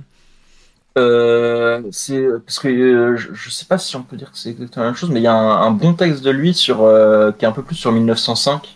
C'est la social-démocratie. Alors les deux tactiques, non, je crois que c'est ça, les deux tactiques de la social-démocratie dans la révolution démocratique, je crois. Attends, où il parle de 1905. Je crois pas, je crois pas que ce soit ça. Je vais te dire ça, je crois que je l'ai là, le texte. Parce que c'est un bon texte, par contre. Il y a un texte qui s'appelle Par où commencer. Je sais pas si tu le connais. Ah non, j'ai pas lu ça. Et Par où commencer, oui, il est pas mal et c'est dans la même période et tout. Ah, il y a Cassandre qui nous fait un raid. Ben, merci beaucoup. Alors là, on est en train de parler avec Néo Brecht. On est parti dans un tunnel un peu. On parlait de la sauce de révolution permanente par rapport à ce qu'ils avaient dit là sur la Seconde Guerre mondiale, un peu, où ils disaient que la Wehrmacht, au fond, les soldats de la Wehrmacht, ils étaient pour pas grand chose là-dedans, dans la Shoah et tout. Enfin, c'était un peu brouillon, et du coup, on essayait de critiquer ça avec Néo Brecht, qui est en master 1 d'histoire et qui s'intéresse à l'historiographie du nazisme notamment, donc c'est intéressant. Le fan des nazis, comme dit Raz. Le fan des nazis, c'est ça, ouais. J'ai entendu dire qu'il était l'amant de Chapoutot. Je ne peux ni démentir, ni approuver. Ni infirmer, ni confirmer. Oui, je sais pas. Il y a Mine qui demandait mon avis sur Balibar. Moi, je suis pas encore un grand lecteur de Balibar. Faut que je lise son bouquin avec Wallerstein, Race, Nation, Classe, qui a l'air intéressant justement aussi sur ces sujets-là. Je sais qu'il a été très méchant avec Lucien Sèvres, et du coup, je l'en veux éternellement. C'est ce que t'adores Lucien Sèvres ? Ouais, de plus en plus en fait. Justement dans le renouveau du marxisme, c'est intéressant parce que il y a un truc qui est souvent qu'on a un peu abandonné beaucoup, j'ai l'impression à gauche, c'est la pensée de l'individu. Et pas de l'individu dans une perspective un peu idéaliste en mode l'individu abstrait ou je sais pas quoi, mais l'individu dans sa formation historique et sociale. Et ça, justement, Lucien Sèvres, il pense ça, et donc ça peut être intéressant. Et il y a aussi, de ce point de vue-là, justement, il y a des liens avec l'histoire du quotidien, avec Alf Lütke qui essaye de penser l'individu. Et je pense que là, justement, Lucien Sèvres, c'est vraiment intéressant, et justement, en remettant au centre l'aliénation, et en disant, le communisme, c'est pas juste renverser les rapports dépasser les contradictions des rapports de production capitalistes, mais c'est aussi quelque chose qui peut donner un peu plus envie aux gens, c'est de leur dire, nous, on veut produire une société où tous les individus peuvent se développer librement. Ça, c'est quand même un peu plus, ça fait un peu plus bandé que de se dire, on va renverser le mode de production capitaliste. Bon, ça paraît un peu abstrait. Alors que si on dit, tu vas avoir maîtrise ton développement, tu vas pouvoir te développer, tu vas pouvoir avoir par exemple la maîtrise sur ton emploi du temps, comme Sèvres. C'est un peu plus intéressant que de leur dire tu vas juste pouvoir ça parle quoi de dire là tu dois aller au boulot tous les jours machin, t'as pas le choix, il reprend la formule perdre sa vie à la gagner. Si tu leur dis là tu vas pouvoir avoir un peu plus le choix dans ta manière d'organiser ton temps, dans ce que tu vas pouvoir faire dans ta journée, dans ce que tu vas pouvoir faire dans ta semaine, dans ton année, dans ta vie, là déjà, c'est plus attrayant, je pense. Et en plus, ça permet aussi de penser des choses Pardon, ouais, je suis parti en tunnel. Non, mais t'as raison, moi je trouve ça très intéressant. En plus de ça, moi je suis tout à fait dans la même optique, et c'est pour ça que. En fait, il y a plein d'auteurs français, étant donné que le marxisme français a été très dominé par Althusser et par un espèce de structuralisme anti-individualiste, il y a beaucoup de petits français moins connus qui, eux, avaient un marxisme très individuel, comme dit Sèvres. Ah, puis Lucien Sèvres, il a pris cher à cause d'Althusser. Justement, à Balibar, il lui a craché à la gueule parce qu'il était complètement fanatisé par Althusser. Et du coup, il est revenu dessus d'ailleurs. Donc peut-être que maintenant, Balibar est mieux qu'à l'époque où il était althusserien. Mais ouais, et puis même au-delà du marxisme français, justement, en fait, il y a un lien entre les deux. C'est que c'est un marxisme un peu anti-althusserien. Il y a ce Lucien Sèvres. Enfin, il y a le marxisme français, Lucien Sèvres, Lucien Goldman, tout ça.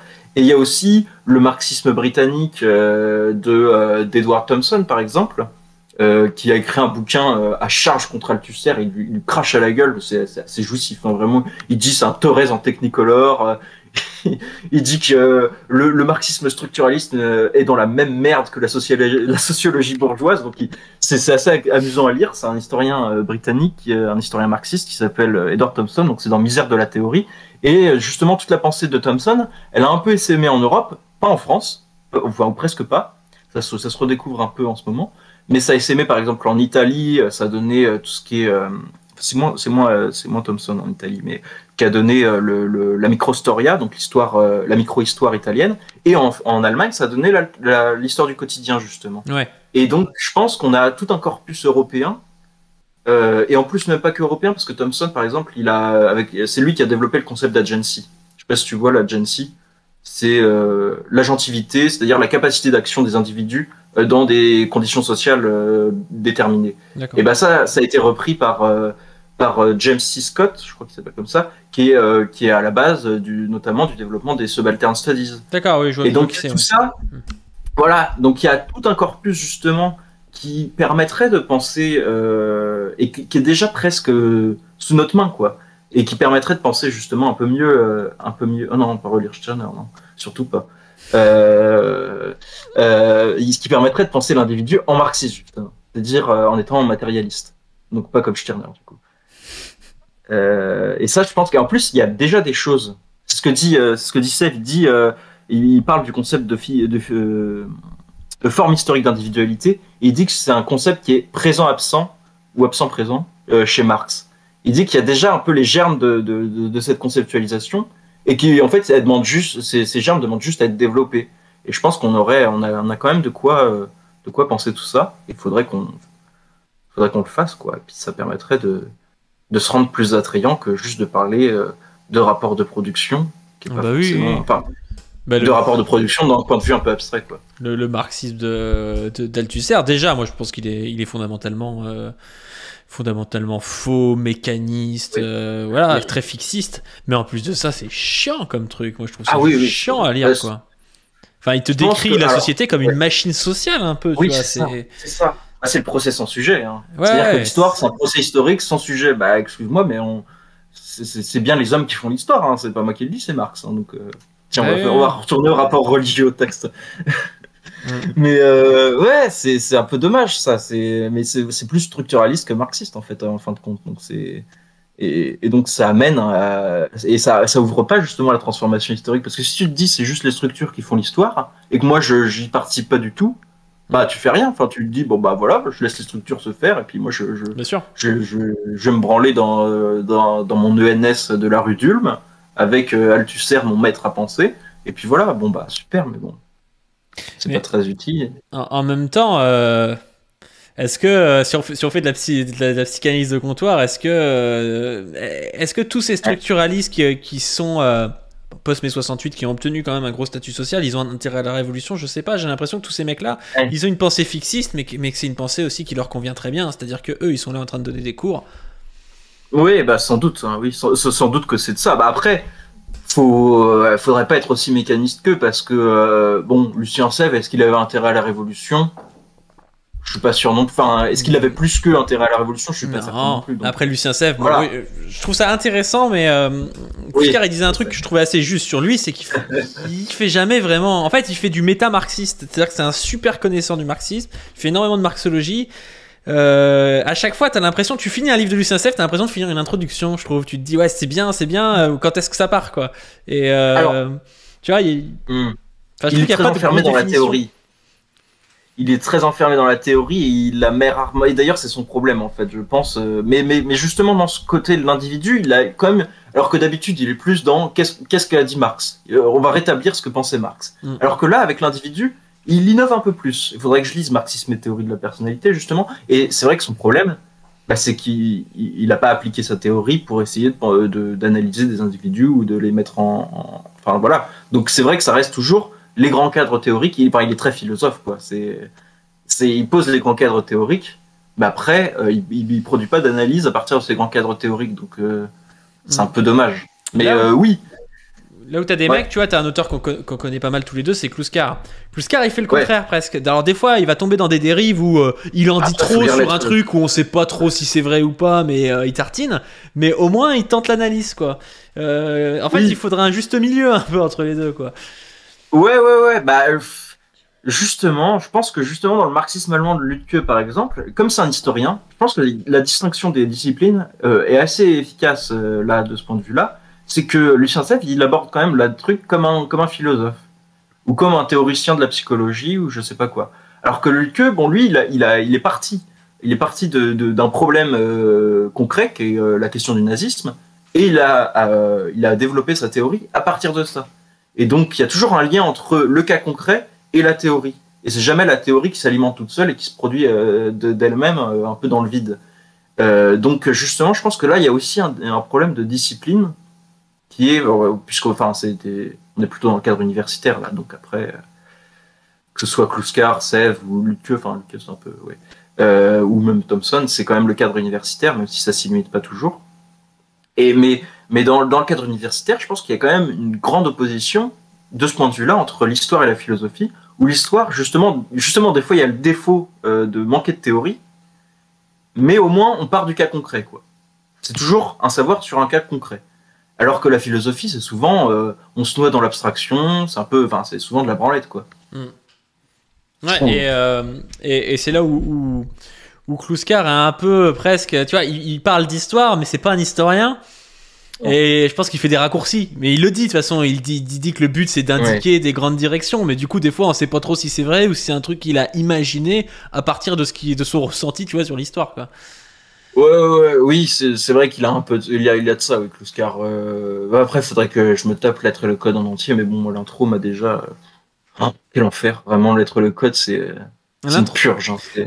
C'est super intéressant, mais ça met une plombe à. Ouais, mais c'est horrible. Il commence en te parlant de néocantisme et je sais plus quoi là, Husserl et tout. J'étais comme ça, putain, Husserl. En plus, au moment où j'avais essayé de le commencer, j'avais une vague idée de qui était Husserl, mais bon, voilà. Et tu commences à te faire une critique de Husserl et t'es comme ça, je sais même pas ce qu'il raconte Husserl, donc je sais pas ce qu'il me raconte le type. Donc pour lire Lettres et le Code, faut déjà avoir lu un peu de philo de manière un peu conséquente. Ça me rappelle le type de l'IHT qui avait dit pour lire Kluskar, faut avoir lu Marx, Hegel, puis après t'arrives à Platon, les présocratiques, et puis à la fin, faut avoir vécu le Big Bang, quoi. C'est.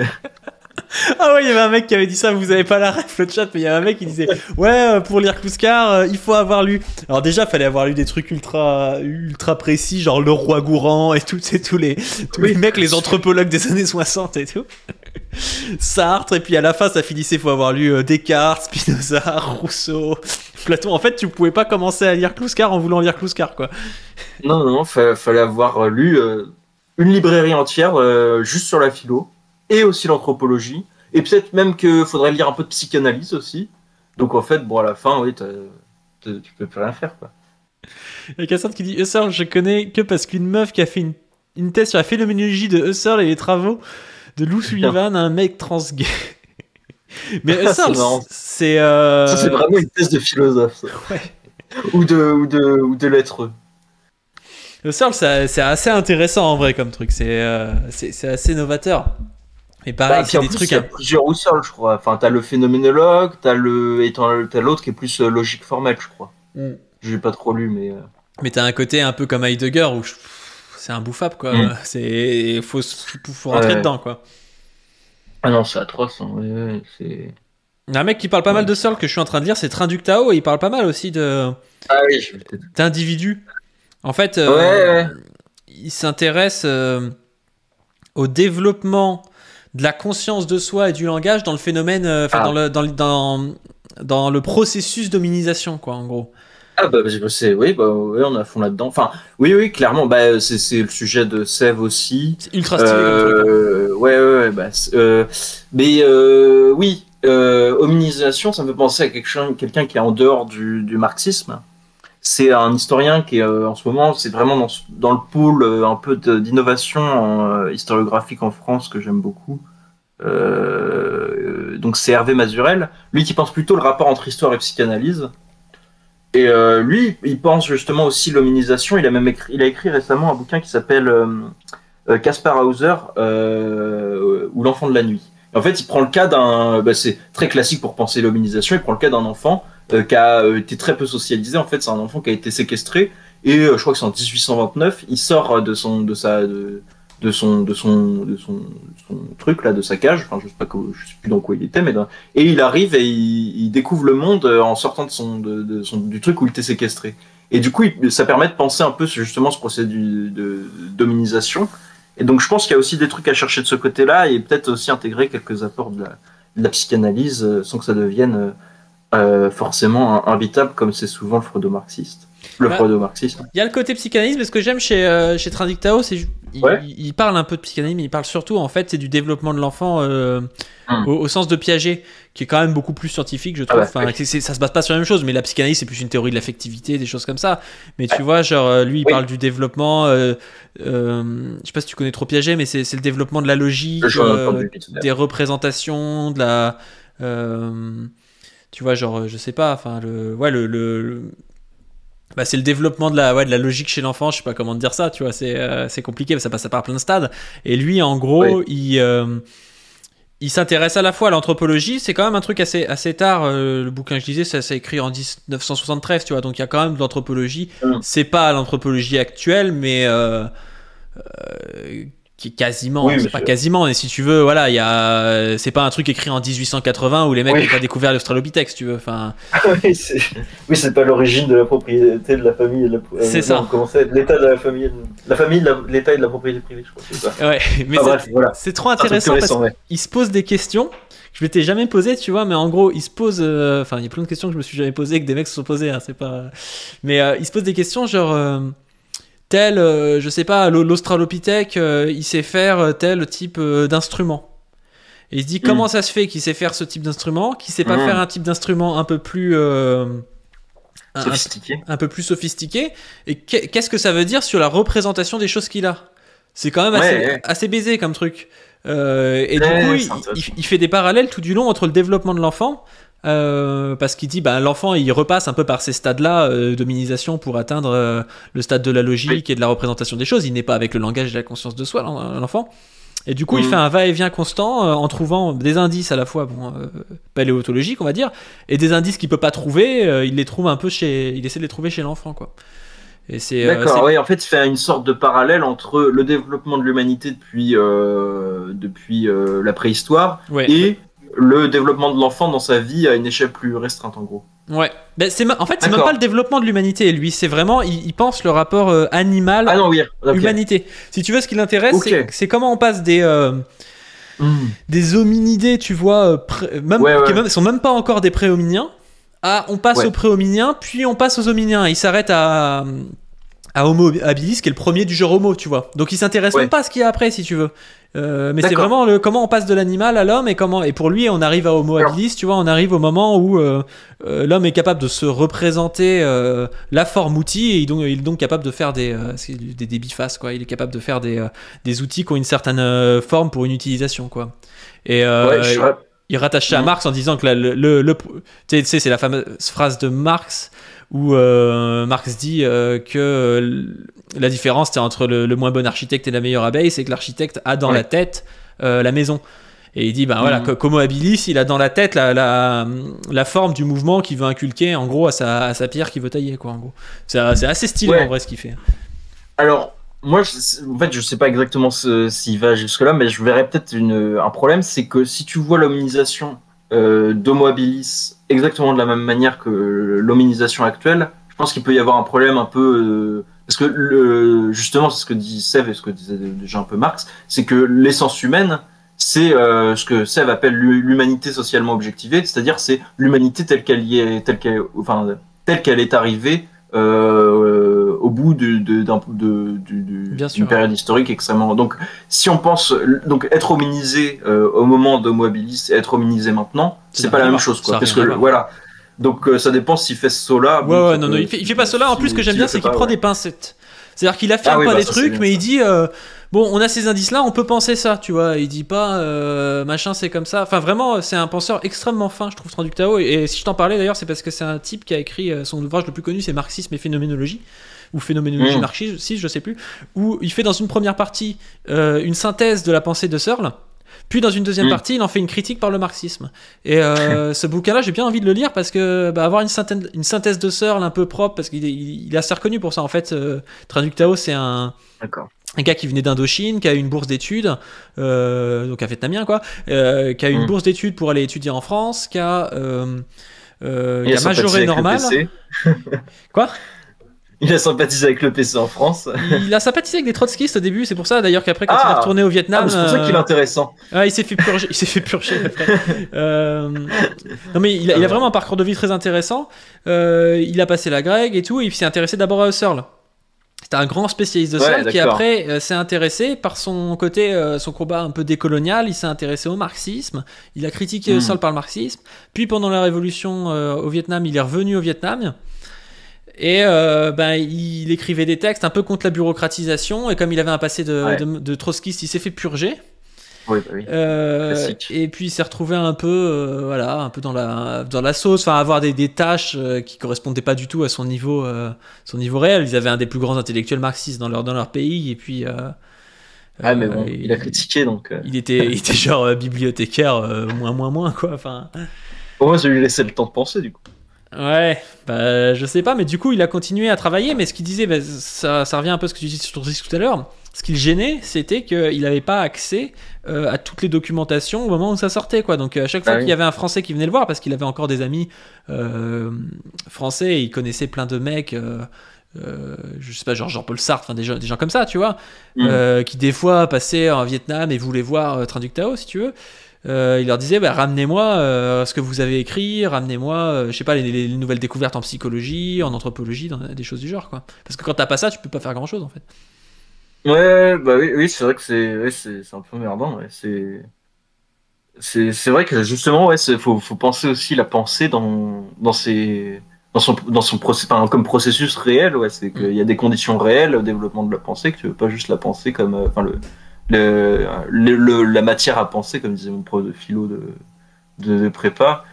Faut l'avoir, la matière à penser. Si t'as pas la matière à penser, ça pose des soucis, quoi. Mais vraiment, le matériel, penseur très intéressant, ce gars-là, hein.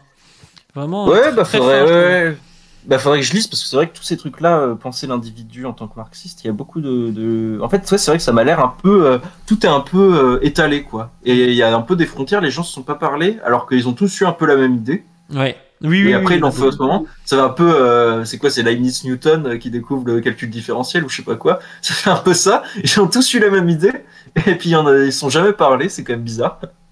Je trouve mais d'ailleurs, ça me fait penser à un truc, parce que tu parlais d'individualisation, mais quand je lisais son bouquin, l'autre jour, justement, je pensais à ça, parce qu'il dit, en gros, à un moment, il montre comment peut se développer la conscience de soi chez des préhominiens, en fait.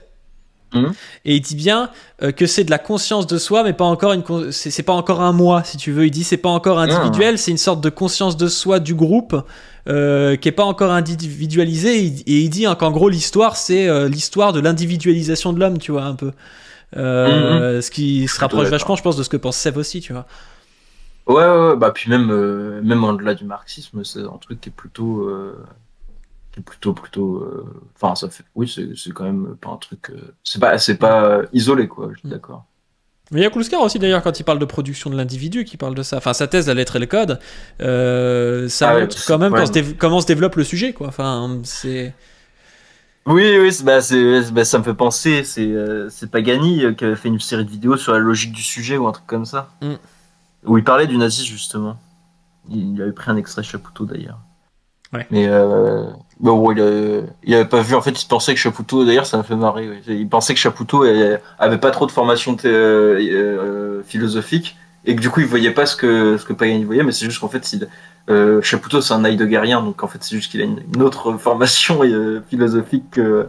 Enfin, il est quand même beaucoup teinté par Heidegger, Chapoutot. T'es en train de dire qu'il est nazi, qu'il avait pas du tout les mêmes d'accord. Non, mais. Non, mais enfin, Heidegger. Bon, non, je trouve que c'est nul à chier, moi, mais bon. Je peux pas le défendre sur Heidegger, mais. Mais. Parce que Heidegger, ouais, c'est vraiment. C'est vrai que c'est une purge à lire, c'est horrible. Dans la forme, en plus, c'est l'enfer. Alors, il paraît que c'est joli quand tu comprends, mais va te taper les livres. Oh, ouais. Bah, puis en plus, c'est des concepts ils tombent de nulle part. Tu te dis pourquoi il appelle ça comme ça. Surtout qu'en plus, des fois, ils ont une connotation. Tu te dis, oui, bon, c'est bien un nazi, lui, parce que vu la gueule des trucs, il parle de terre, de machin. J'avais essayé de lire l'origine de l'œuvre d'art. Ah, qu'est-ce que c'est horrible! J'ai eu 3 pages, j'ai commencé à hurler de rire et puis j'ai fermé le bouquin. C'est un enfer. C'est horrible, vraiment. Et puis, ouais, je trouve que c'est vraiment des concepts qui tombent du ciel. Tu te dis, ouais, mais pourquoi? Enfin. Ok, mais je sais pas en fait. Enfin, c'est vraiment un truc que je trouve très philosophique, ça, d'avoir des trucs. Tu te dis bon, ça tombe du ciel. Tu sais pas trop si c'est faux, si c'est vrai, parce que tu sais pas trop de quoi il parle. Tu sais pas trop d'où ça vient. Donc tu peux soit dire ah bah oui c'est super parce que t'es d'accord, ou soit c'est de la pure métaphysique. Soit dire bon bah ok, je sais pas. Comment? C'est de la pure métaphysique. Ouais, c'est ça. Ouais, on est quasiment, on est presque dans la scolastique même. C'est vraiment on te sort des trucs, tu sais même pas, t'as aucune idée d'où ça vient, tu dois l'admettre juste comme ça, quoi. Faut avoir lu Hegel avant de lire Heidegger. Ouais, putain, je sais pas si tu trolles ou pas, mais. Non, c'est quelqu'un dans le chat qui l'a mis. Même si t'as lu Hegel, je suis pas sûr que ça soit si facile de lire Heidegger. Non, mais il vaut mieux lire Hegel que Heidegger, je pense. C'est plus utile à mon avis. Coucou, il me semble qu'il y a des études qui montrent que dans les tribus où le collectif passe avant tout, la conscience de soi apparaît. Une demi-année ou 1 an ou 2 plus tard dans le développement des individus que dans la société individualiste. Ouais, bah c'est... Ah non, attends, la conscience de soi apparaît... 1 an ou 2, je pense. 1 an ou 2 plus tard, bah je sais pas. Ça paraît tard, hein, parce que ça fait quoi? Ça fait 3 ans et quelques, enfin c'est... Non, bah c'est possible en vrai. Enfin, après, oui. Si on sait pas. Non, mais ça dépend. Ça dépend. Non, je réfute formellement ces études. Faudrait regarder. C'est contraire à mon expérience, à mon ressenti, tiens, puisque je suis chez un ami de. C'est de l'ontologie existentielle. Ouais. Tu le vois toujours déjà dans ton design. Faut avoir lu Comprendre l'Empire. Oh, pourquoi pas. Ouais, c'est un peu ça. Si tu regardes un rapport critique. Hein, oui, je sais pas pourquoi, ça me faisait penser. Si, parce qu'Ontologie, ça me fait penser peut-être que chez Lukács, il y a des trucs, parce que je l'avais acheté son bouquin là. Alors, le nom déjà, tu sens que c'est une purge, c'est Prolégomène à l'ontologie de l'être social. Je pense que chez Lukács, il y a des trucs à lire là-dessus. Ouais, mais bon, c'est pareil, Lukács, il faut s'accrocher des fois. Ouais, bah. Après, en vrai, les auteurs, après, c'est peut-être des auteurs plus récents, mais je trouve qu'il y a.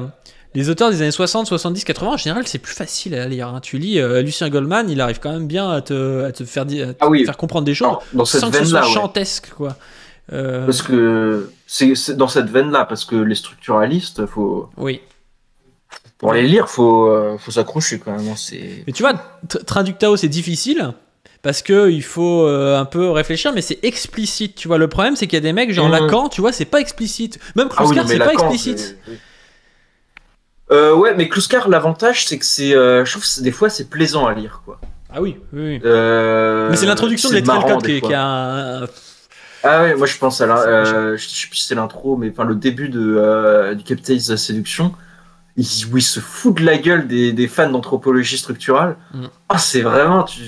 J'avais jamais lu de comment il s'appelle, Lévi-Strauss à ce moment-là. J'en ai pas beaucoup lu depuis, donc voilà. Mais j'imagine l'ambiance de l'époque chez les petits intellos, et ça me termine vraiment. Il est trop drôle quand ils se foutent de leur gueule et ils leur réappliquent leur propre concept sur eux. Alors je suis pas particulièrement clouscardien, hein, je pris mes distances avec lui, mais il faut reconnaître qu'il est vraiment drôle quand même, Kluskar. Ouais, bien. C'est quelqu'un de marrant. Puis Kluskar, c'est très très intéressant. Mais en fait, le truc, c'est que Kluskar, les gens retiennent Kluskar pour des trucs des fois qu'il a même pas pensé, tu vois, et Ouais. Et pour des trucs qui sont pas les trucs les plus intéressants parfois. Enfin, il boucle sur 3 concepts, alors qu'en vrai, même Lettres et le Code, en vrai, c'est pépite. Hein, c'est très très intéressant. Et sa manière de parler aussi de la Révolution française. Enfin, après, c'est un truc très Lucatchien, tu sais, mais le développement de la bourgeoisie, comment elle est révolutionnaire, comment après elle devient réactionnaire et tout, c'est très intéressant. Oui, ça. la destruction de la raison, tous ces trucs. Ouais, c'est très intéressant. C'est lourd. Oui, je pense que là-dessus, mais en vrai, mais Lukács c'est intéressant. Après, je pense qu'il faut pas non plus être un dogmatique de Lukács parce que le truc sur le romantisme comme forcément réactionnaire, j'ai l'impression que ça a été un peu tempéré quoi cette idée-là. Moi, j'étais beaucoup là-dedans et j'en reviens un peu. Tu dis ça même des comment? Tu dis ça parce que t'es réactionnaire en fait. Ouais, bah, je suis nazi donc voilà, hein, c'est comme ça. Hein, faut accepter.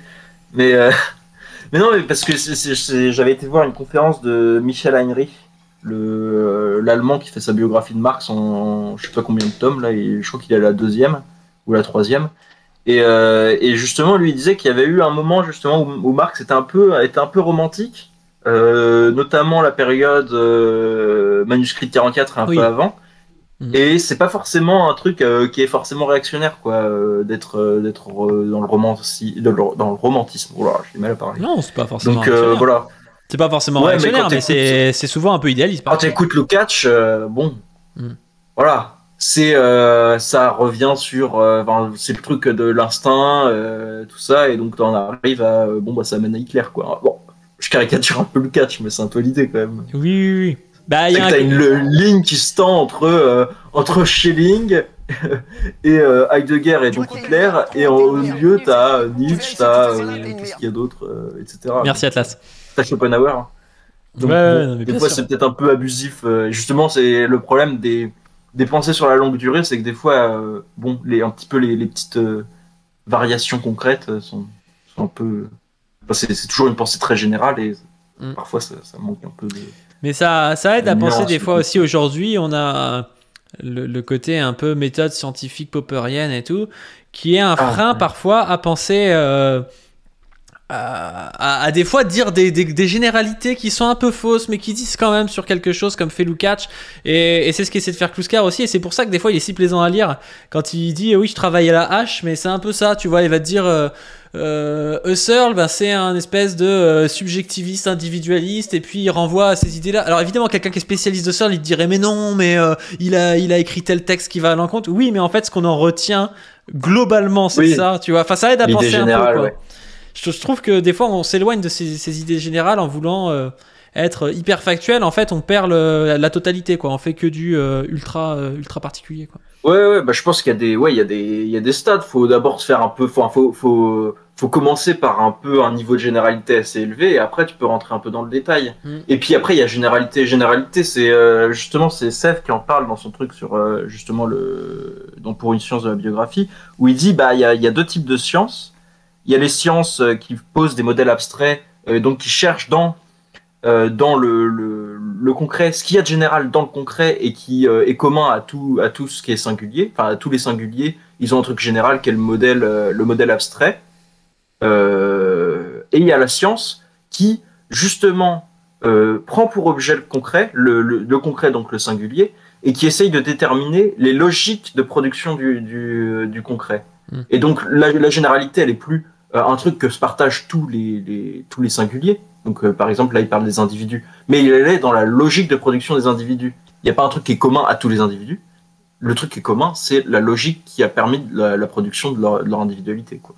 Oui. Et donc je pense que il faudra aller du côté de ces sciences-là. Il dit la première, c'est très pratique. C'est très pratique justement, c'est très utile d'un point de vue pratique.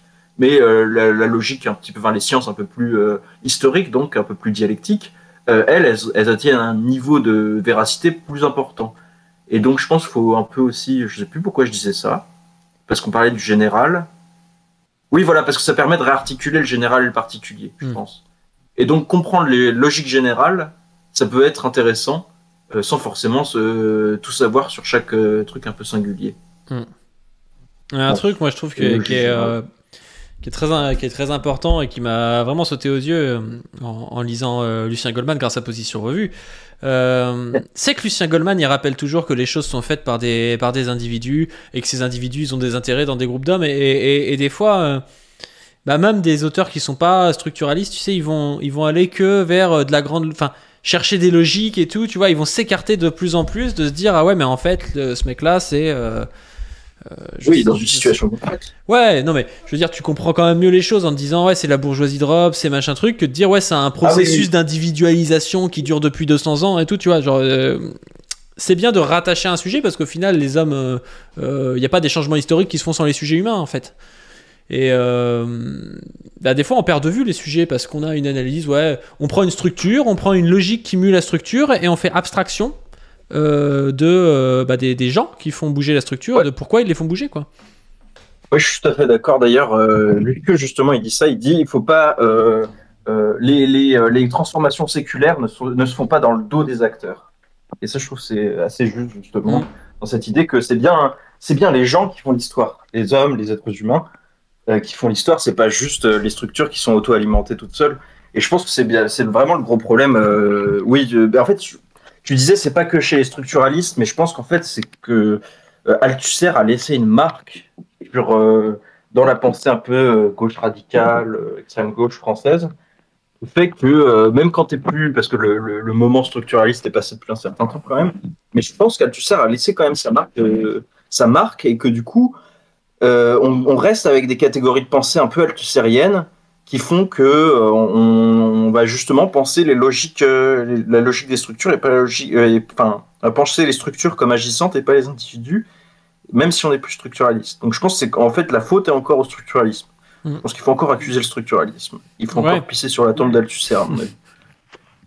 Mais en même temps, c'est une juste réaction aux libéraux qui pensent que c'est les individus qui font l'histoire, de manière un peu débile, l'histoire des grands hommes. Si Napoléon avait fait un autre choix, l'histoire aurait été toute différente, tu vois. Enfin, et du coup, on tombe dans les individus, mais dans le truc inverse. Non, il les pense autonomes de tout le reste, quoi.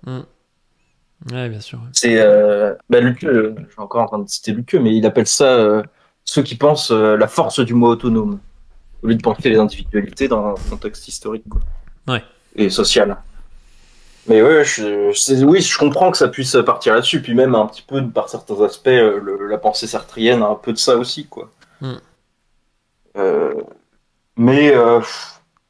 Bon, on aurait pu s'y opposer de manière un peu plus intéressante, et je pense qu'il y en a qui l'ont fait, voilà. Et c'est pour ça que ça avait fait sauter au plafond des gens. Il y avait Position Revue qui parlait, tu sais, je sais pas si tu avais vu cet extrait sur la chaîne, mais il disait le marxisme c'est pas un déterminisme, c'est une pensée du conditionnement. Ah oui, si j'ai vu. Et c'était justement par rapport à ça, c'est que c'était pour dire il n'y a pas une structure qui te détermine et qui fait que tu peux rien faire d'autre, parce que si t'es déterminé, ça veut dire qu'il y a une cause et que tu dois faire l'effet. Et tu t'es conditionné à faire quelque chose, mais il y a quand même une part de liberté, quoi.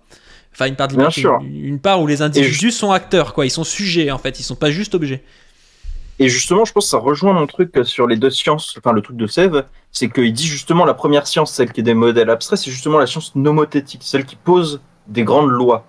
Et donc des lois de détermination, donc des lois un peu déterministes strictes, quoi.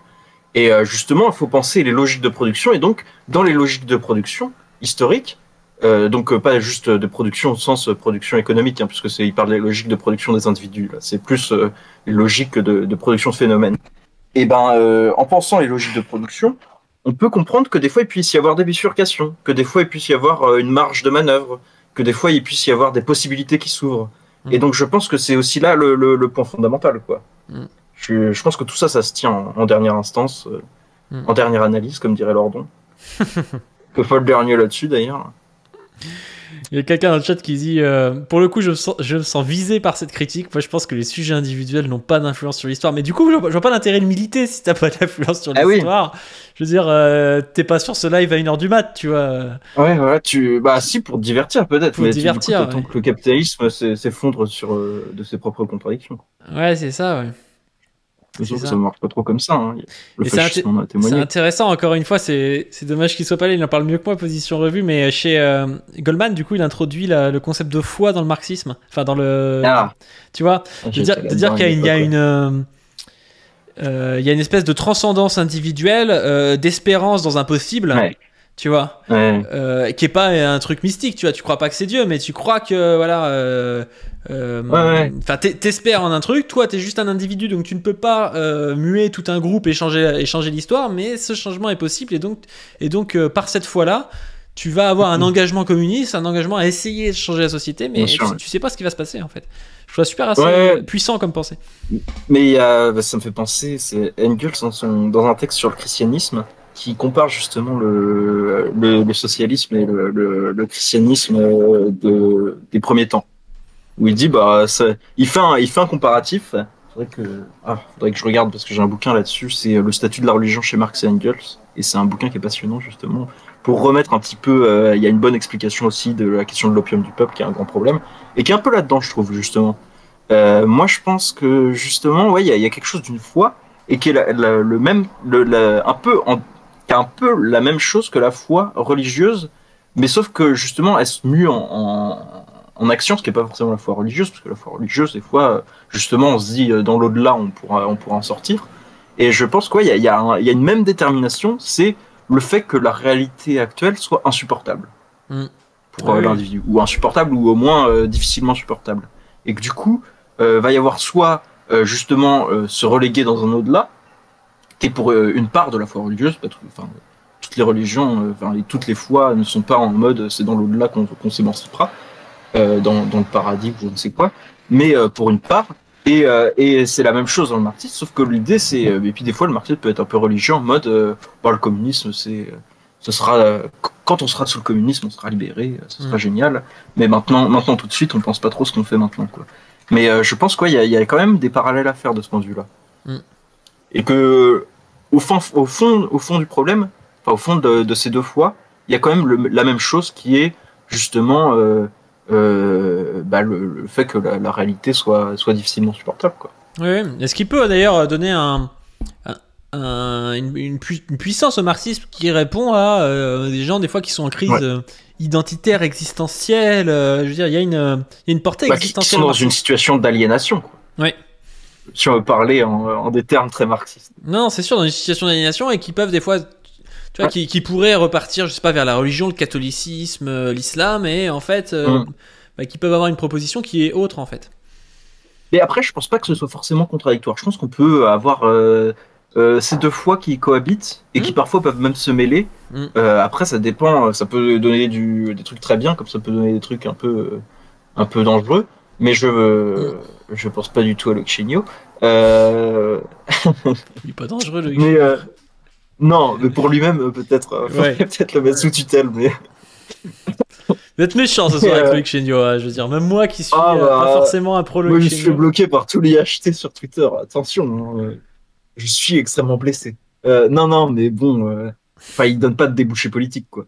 Oui, mais c'est pour ça que je dis qu'il est pas dangereux. Il a pas cette puissance-là, si tu veux. Je vois pas ce qu'il va faire. Non, mais ce serait bien s'il donnait des débouchés politiques et des bons débouchés politiques, quoi. Ouais. Donc c'est mieux que s'il donnait des débouchés politiques en disant faut adhérer au Rassemblement National. C'est sûr que c'est... Bon, peut-être que dans 5 ans ce sera le cas, je sais pas. Mais... Parce que tu vois, le truc, son truc de Christ, un peu Christ et communisme, bon, tout le monde se fout de lui pour ça, mais c'est pas forcément débile, si tu veux. Ça pourrait y avoir une puissance de ce truc-là, mais c'est comment il le revêtit et tout qui pue la merde. Moi, je pense que ça peut être dangereux. Ça peut être dangereux aussi. Avec Chéniaud, justement, parce que c'est justement un truc qui peut mener à des formes fascisantes, je pense, parce que, alors, je dis pas que ça y mène forcément, mais délier le socialisme de la situation concrète du capitalisme et de la contradiction entre le prolétariat et la bourgeoisie, ça veut dire qu'il y a un socialisme éternel qui a été incarné par le Christ. Et du coup, on va mettre en place un socialisme éternel qui a plus rien à voir avec qui a rien à voir avec la situation économique du capitalisme. Et c'est des choses qu'on peut retrouver aussi dans certains auteurs fascistes venus justement de l'extrême gauche, du marxisme. Je crois qu'on peut retrouver ça. Alors c'est pas du côté de la foi, mais chez Et bah déjà, chez Hitler lui-même, hein, quand il dit le socialisme, c'est pas le socialisme marxiste, c'est le socialisme, c'est un socialisme éternel qui était déjà pratiqué par nos ancêtres légèrement originels et qu'il faut juste remettre en place. Et donc je pense que si on pense le socialisme comme quelque chose qui est pas contextuel, qui est pas lié à un certain niveau de développement des forces productives, à un certain rapport de production, à certains rapports de production, bah on va partir dans un truc où c'est le socialisme éternel et donc on va finir par dire bon, bah le socialisme éternel, qu'est-ce que ça peut être? Il peut s'incarner aussi dans le corporatisme médiéval. Donc bah, le corporatisme c'est du socialisme et donc peut vite dériver dans des formes qui peuvent être un peu fascisantes. Donc je pense qu'il faut quand même avoir des pincettes vis-à-vis de ça, quand même. Mais voilà, après, je suis pas forcément. Non, je faut voir comment c'est fait, quoi. Je vois ce que tu veux dire. Non, mais c'est ça, c'est que peut y avoir aussi une puissance à arriver à parler à des gens qui vont faire une opposition. Ils sont catholiques, ils pensent qu'ils doivent choisir entre le fait d'être catholique ou le fait d'adhérer à la CGT, tu vois. Alors qu'en réalité, bon, ils pourraient très bien faire les deux, quoi. Mais moi, je suis un prêtre jésuite, moi. Un prêtre jésuite qui a un nom de particule en plus. Il s'appelle Michel de Certeau, mais en complet, je crois, c'est Michel de la Barge de Certeau. Donc bon, bien aristocrate. Et sauf qu'il était ami avec Foucault et il a pris position pour mai 68 et il a même été en Amérique latine pour parler avec des théologiens de la libération. Il a rapporté des preuves de la torture dans les dictatures militaires. Donc on voit bien qu'on peut être catholique et bon, il n'était pas particulier, il n'était pas forcément extrêmement marxiste. Même si quand même des fois il y a des pensées, parfois même sans le savoir, qui sont très très marxistes ou marxisantes. Et je pense que oui, il y a une possibilité d'articulation des deux. Et puis au pire, bah voilà, de toute façon, c'est encore à inventer, quoi. Si jamais ça n'existe pas. Tout à fait. Jamais il y a aucun, voilà. Bon, est-ce qu'on s'arrête là?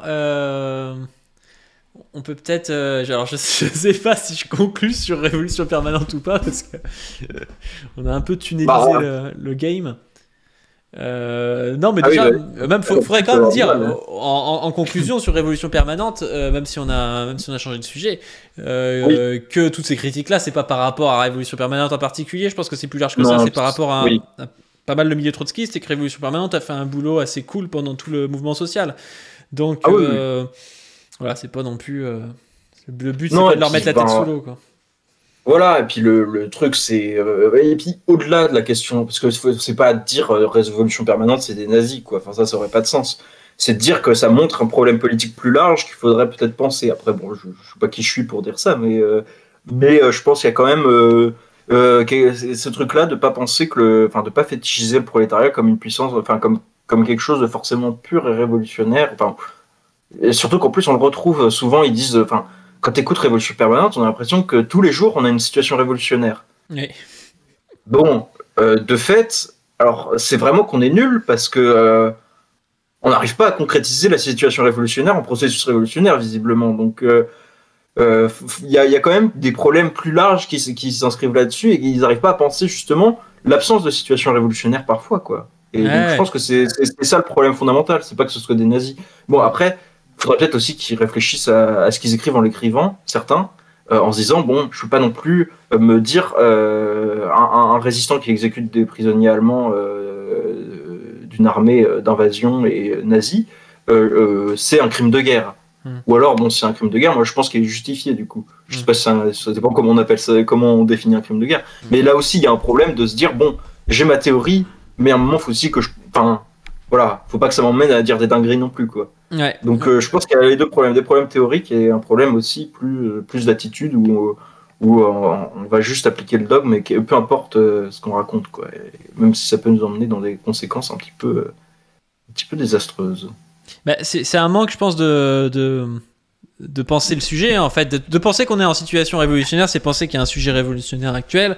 Alors, faudrait nous dire lequel, faudrait nous dire comment il est structuré, tu vois. Enfin, ça fait un peu grandes incantations, quoi, des fois, ces trucs-là, je trouve. Mais après, c'est aussi ce qui leur permet des fois d'avoir de la pêche, peut-être, et puis d'être sûr d'avoir des militants déter, quoi. Mais est-ce que ça correspond vraiment aux forces concrètes? Je suis pas sûr, quoi. Je pense que ça peut attirer des militants, mais est-ce que ça peut les faire rester? Ça, c'est une autre question. Parce que si on dit tous les jours qu'il y a une situation révolutionnaire et qu'il n'y a pas de révolution, à un moment, il y a du désespoir quand même. C'est sûr. Tu te dis, bon, bah putain, on me dit tous les jours qu'il y a une situation révolutionnaire. bah, il se passe pas rien, mais il y a pas, bon, visiblement, il n'y a pas de processus révolutionnaire. Bon, bah, il y a peut-être, putain, il n'arrivera jamais en fait, puisqu'il y a des situations révolutionnaires, on n'y arrive jamais, donc ça veut dire que ça n'arrivera jamais. Donc je pense que ça peut désespérer aussi les militants, donc ça en attire beaucoup, notamment des jeunes qui commencent à se politiser, je pense, surtout dans un moment de mouvement social un peu intense dans lequel, je sais pas je pense pas que ça va reprendre, mais dans lequel on était. Mais après, pour inscrire ça dans la durée, pas sûr. Pas sûr. Ouais. Et puis ça me fait penser aussi, leur truc, s'ils se sont fait tomber dessus aussi, c'est parce que eux aussi, ils tombent sur des gens, des fois, pour des trucs. Voilà, ils devraient peut-être un peu modérer leur réaction, ça. Et en fait, ils se seraient sûrement pas fait tomber dessus comme ça, quoi. Oui, bah, ouais. En fait, il y a un petit peu de sectarisme des fois quand même. C'est qu'on tape sur tous les autres ils sont nuls, et dès que quelqu'un te critique, t'es jamais en capacité d'admettre un peu la critique. Donc c'est vrai qu'il y a ce problème-là aussi qui fait que ça aide pas à la bonne entente entre au sein de, je sais pas, de l'extrême gauche et de la gauche radicale. Mais ça, c'est un truc de dingue, mais dans tous les partis, enfin, pas dans tous les partis, mais à l'extrême gauche, c'est l'enfer. Hein.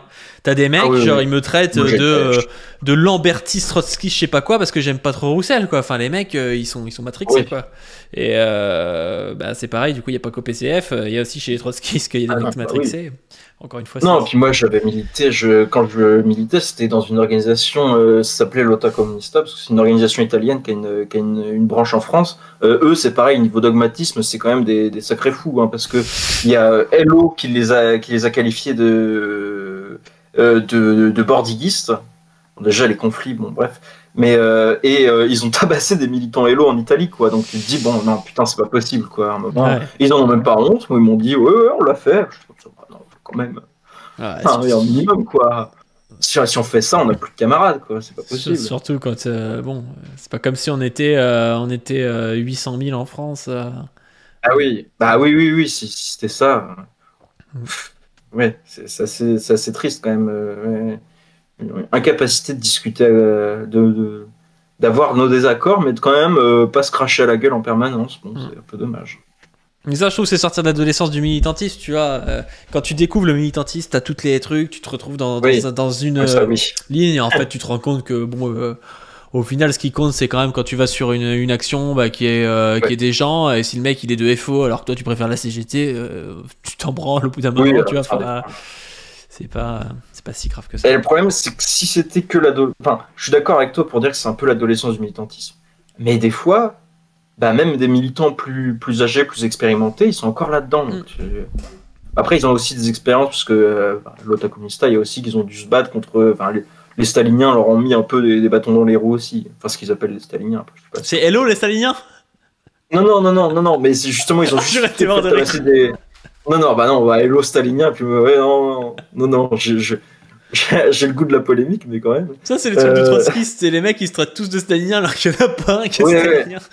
Et puis le stalinisme en France, je sais pas si ça existe beaucoup encore, quoi. À part certains maoïstes, on peut dire qu'ils ont quand même un héritage stalinien. Ouais. Le PRCF, d'une certaine manière, vu comment ils bandent sur le PCF taurésien. Mais bon, ça fait quoi? Ça fait, à tout casser, ça fait 1000 personnes, quoi. Donc, le stalinisme en France, je pense qu'il menace pas trop. Et puis même, faut aussi se rendre compte de quelque chose. On voit les organisations, mais dans les organisations, il y a aussi différents courants, il y a des trucs et tout. Je suis d'accord, mais moins dans les organisations un peu groupusculaires. Oui. Dans les organisations de masse, tu disais FO ou la CGT, il y a évidemment, il y a même des gens qui votent Rassemblement National à FO, donc c'est dire quelle diversité il y a, alors qu'il y a aussi des trotskistes.